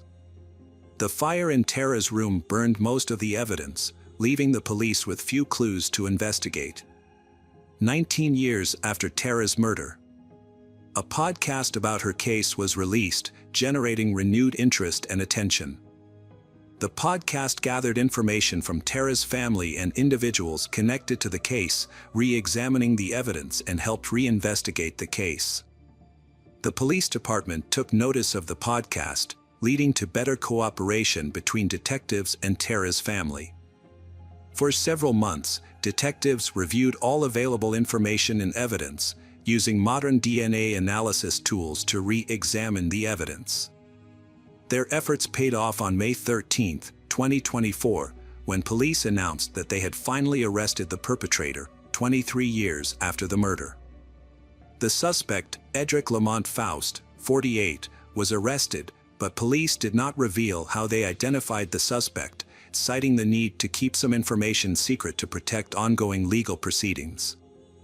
Investigators only mentioned that modern DNA analysis tools and other biological evidence played a crucial role in Edric's identification. Further details of the case were not disclosed at the press conference, and police chose to withhold evidence to avoid compromising Edric's trial. However, his arrest documents revealed that he was accused of assaulting Tara. Additionally, a piece of skin was found under Tara's fingernails, which was used to extract the killer's DNA using modern DNA analysis tools. The police had likely known about Edric for years due to his long history of crime, which included multiple arrests. At the time of Tara's murder, he was 25 and lived in the same city as she. Despite this, the police initially found no evidence suggesting that Edric knew Tara. It wasn't until recently, thanks to advanced DNA analysis, that Edric became a suspect in the case. Detectives only started investigating him a few days before his arrest. Edric is currently in jail awaiting trial. The police are confident that they have found the right person, as they obtained irrefutable DNA evidence. As a result, Edric was denied bail, and Tara's case is now considered closed. Tara's family finally finds out the truth after 23 years. Thanks to a new team of detectives who reopen the case and solve it. Hello again, true crime fans. We've got another mysterious case to explore, the case of Lisa Holm. Lisa Holm was born on February 7, 1998, in the small Swedish town of Hu, where she grew up in a peaceful environment with her parents and older sister. Lisa was a kind, positive, and determined individual with a strong personality. She had already made up her mind to study architecture in Australia before completing her education. Lisa's love for travel was sparked by numerous trips with her parents to various countries, which also instilled in her a sense of independence from her teenage years. To earn her own money, she took on part-time jobs. In the summer of 2015, at the age of 17, Lisa landed her first job at a cafe located about 40 minutes from her home. Initially, her parents drove her to work, but soon her father gifted her a scooter. The scooter was a welcome gift, allowing her to commute to work independently. However, for the first few weeks, her father accompanied to ensure her safety, as she had limited experience driving on the roads. Lisa only works on weekends and her father always takes her to and from the cafe home. However, on June 7th, her father decided to let her drive herself. On that particular day, her parents visited her at work during lunch, when the cafe was very busy.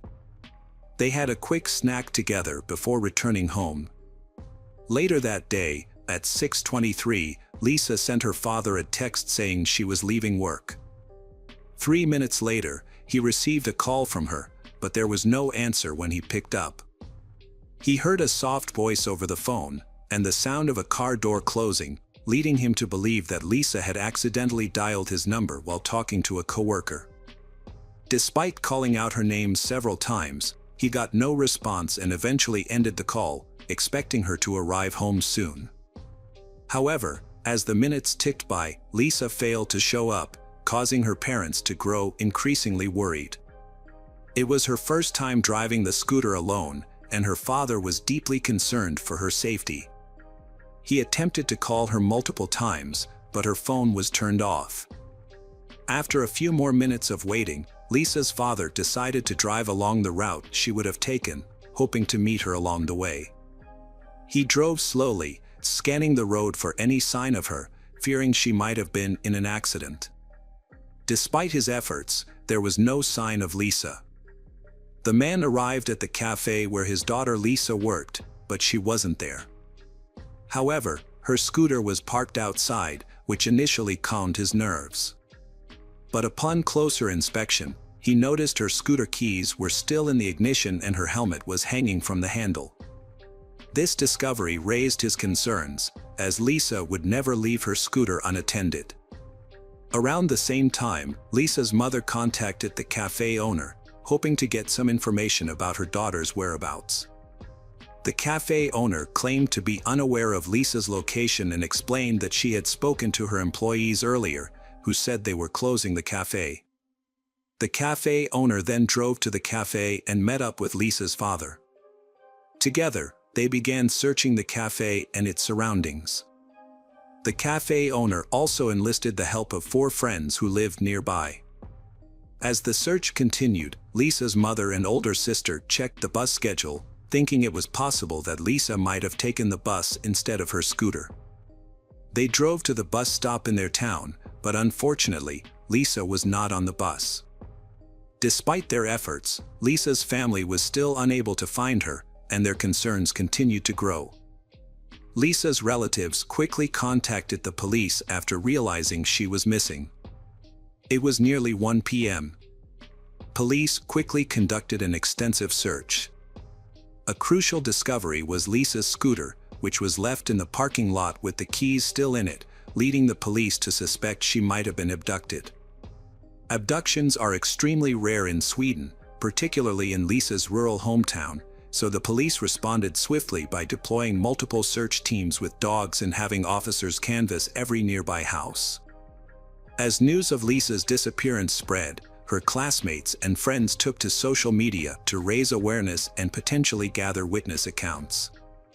Despite the overnight search, no progress was made. On Monday morning, the police publicly announced Lisa's disappearance and urged anyone with information to come forward. Around the same time, a man working at a barn across from the cafe found a motorcycle glove on the floor and reported it to the police. Detectives re-examined a barn previously inspected on the evening of Lisa's disappearance and discovered a glove. They presented the glove to Lisa's parents, who identified it as their daughter's, providing further evidence for the abduction theory. Police have stepped up the search by sending additional personnel and equipment to assist. By then, Lisa's disappearance had made national headlines, drawing hundreds of volunteers to the search. On Tuesday, the police received multiple leads. A group of volunteers searched a dirt road near the cafe, finding a phone case, receipt, ticket, and broken smartphone screen. After discovering these items, investigators confirmed that they all belonged to Lisa, so they concentrated the search in that area. Further investigation yielded additional parts of the broken smartphone, Lisa's ID, and more receipts. These items were all scattered along the same dirt road, increasing the police's certainty that Lisa was indeed a victim of abduction. The search for Lisa quickly gained a large amount of attention and support, with the number of people involved growing significantly each day. This case became the main news story in Sweden. Hundreds of volunteers from across the country flocked to participate in the search. A group of local volunteers specializing in finding missing people also participated in the search for Lisa.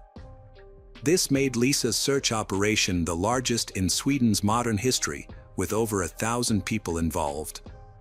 The police received numerous calls with potential leads. A woman reported a suspicious incident while she was jogging the day before Lisa went missing. A man standing next to his car stopped her on the road and asked for directions to an unfamiliar city in English. When she tried to help him using Google Maps, the man asked her to get into his car to show the route on his navigator.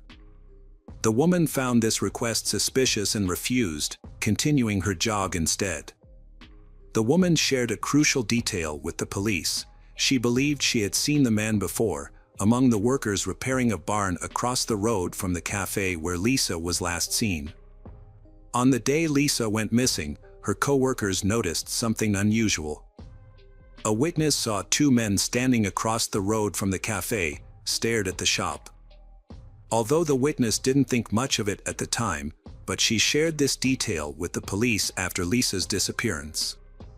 The following morning, Lisa's father and some friends searched the dirt road where her belongings were found.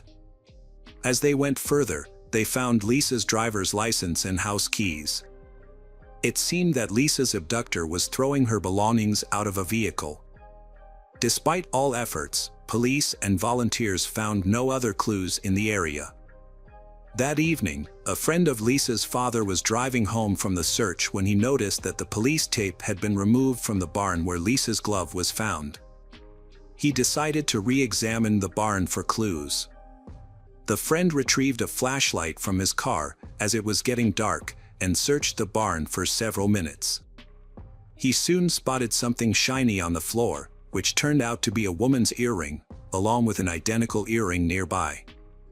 The man reported his discovery to the police, who then showed the earrings to Lisa's parents. After confirming that the earrings belonged to their daughter, the police conducted a more thorough search of the storehouse. Initially, the detective explained that the primary focus on the first day of the search was finding Lisa herself. As a result, the barn was not thoroughly inspected, and small items like earrings may have been overlooked. This time, however, numerous forensic experts and search dogs were brought in to aid in the investigation. During the more extensive search, the police found a piece of evidence behind one of the walls that initially seemed unrelated to the case: human feces. Forensic experts, however, proposed an intriguing theory.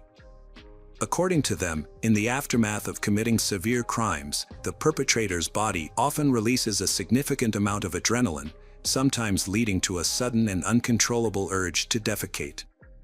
It's not uncommon for perpetrators to lose control of their bodily functions due to adrenaline during a crime.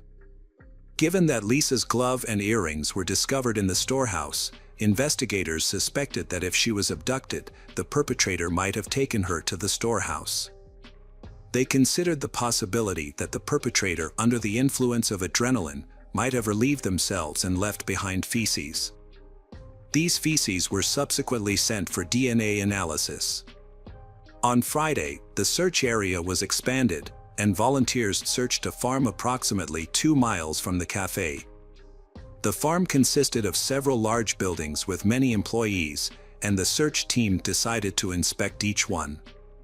Shortly after their arrival, 2 men appeared, communicating only in English as they didn't speak Swedish. One of them claimed that the police had already searched the farm, but the search team leader was skeptical. He believed he would have been informed if the police had indeed visited the farm, so he decided to proceed with the search. The 2 men observed the volunteers for a while before leaving.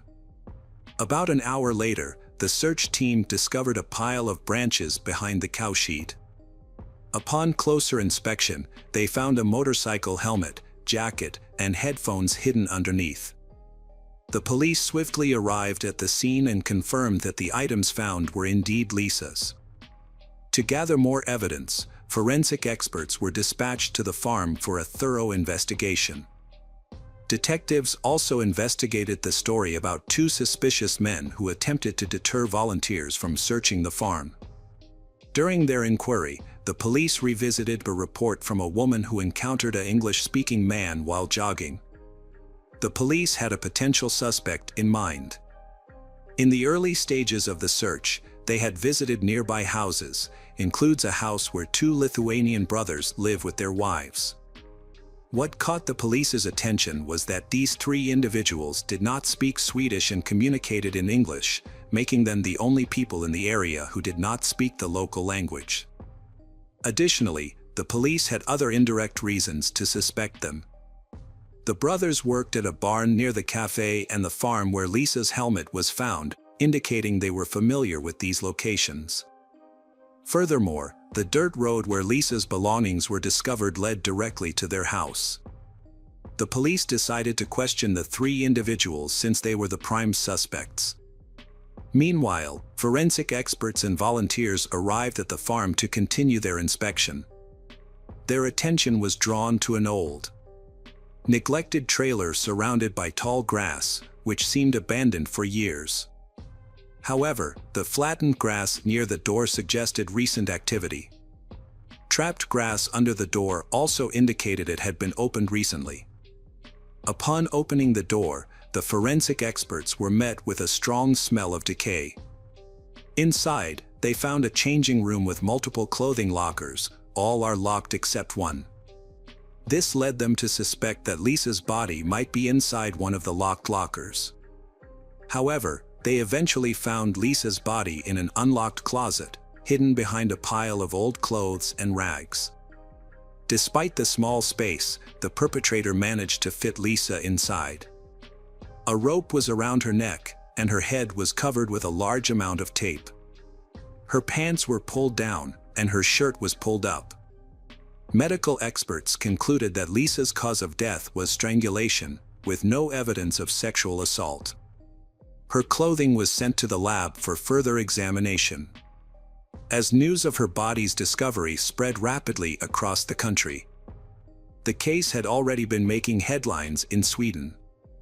The brutality of Lisa's murder shocked the entire nation, as such crimes were extremely rare in Sweden.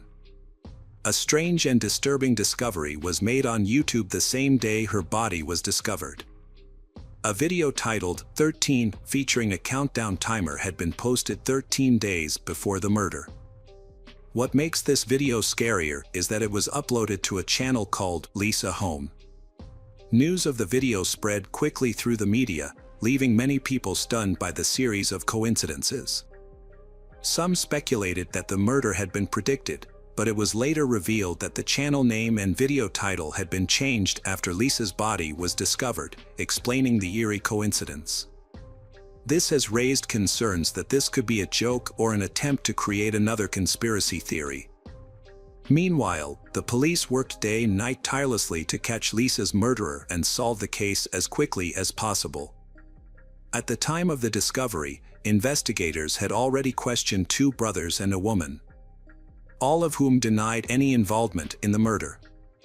The 3 individuals claimed to have been at home at the time of the abduction, providing alibis for one another. According to their accounts, the older brother, Narigis, was asleep in his room while his wife was preparing dinner, and the younger brother was using the computer. Narigis also stated that around 8 p.m., he woke up and went to a gas station to buy pizza and cigarettes. The police were skeptical of their alibis, as it was possible that the 3 were covering for each other. DNA samples were collected, but initially, no evidence directly linked any of them to the murder. However, this was short-lived. Forensic experts were working diligently in the storehouse and on the farm, utilizing all available resources, and soon their efforts paid off.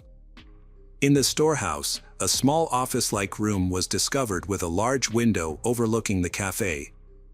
Upon investigation, experts found 15 semen stains on the walls and floor near the window, suggesting someone had been standing there, watching the cafe employees, including Lisa, and engaging in self-gratification. The semen samples were sent to the lab for analysis, and DNA profiles were quickly extracted. All 15 samples matched the DNA of 35-year-old Narigis. Additionally, the feces found in the storehouse also belonged to him. In the adjacent room, previously used for storing cow's milk, forensic experts noticed a pipe about 2 feet above the floor with a thick layer of dust, except for a small strip. The size of this strip matched the rope used to strangle Lisa. Blood was also found on the pipe, and DNA analysis confirmed it belonged to Narigis. On the floor beneath the pipe, a piece of the same rope was discovered. Experts analyzed it and found 2 DNA profiles, Lisa's and Narigis's. This discovery was an important clue for the police. This indicates that the rope used to kill Lisa was related to Narigis. A crucial piece of evidence was discovered in the room where Lisa's body was found, a hair belonging to her. Further investigation revealed DNA traces from Narigis on Lisa's jacket, leading the police to believe she was killed in that location. Police have been studying the evidence and using it to piece together what might have happened. Narigis had been watching the cafe for some time and waited for an opportunity to strike.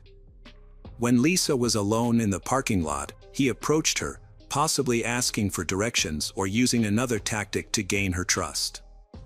He may have then asked her to get into his car to enter the route into the GPS system. Given Lisa's kind nature and willingness to help others, it's likely she agreed to help him. Once she was in the car, Narigis taped her mouth shut and drove her to the storehouse. There, he bound her with a rope. According to medical experts, the killer's adrenaline rush at the scene may have caused him to lose control of his bodily functions, resulting in defecation on the floor. After Lisa's death, the perpetrator placed her body in the car and drove to the farm, discarding her belongings along the way. He then hid her body in the trailer locker, covering it with old clothes. The entire ordeal, from abduction to hiding the body, took the perpetrator less than an hour. Narigis maintains his innocence despite mounting evidence against him.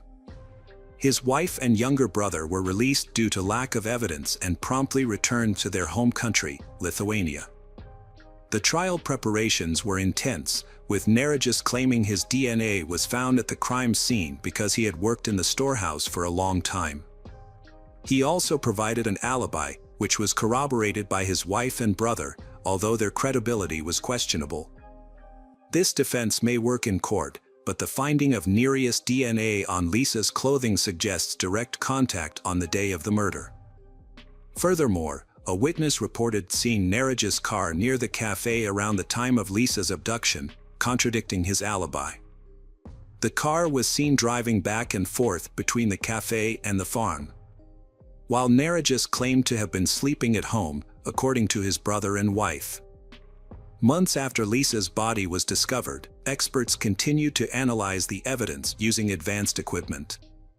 They found Narigis' DNA on nearly all of Lisa's clothing, including her underwear. Given the high-profile nature of the case, investigators sought additional clues to solidify the evidence against Narigis. As part of their investigation, they traveled to Lithuania to re-question Narigis' wife and brother.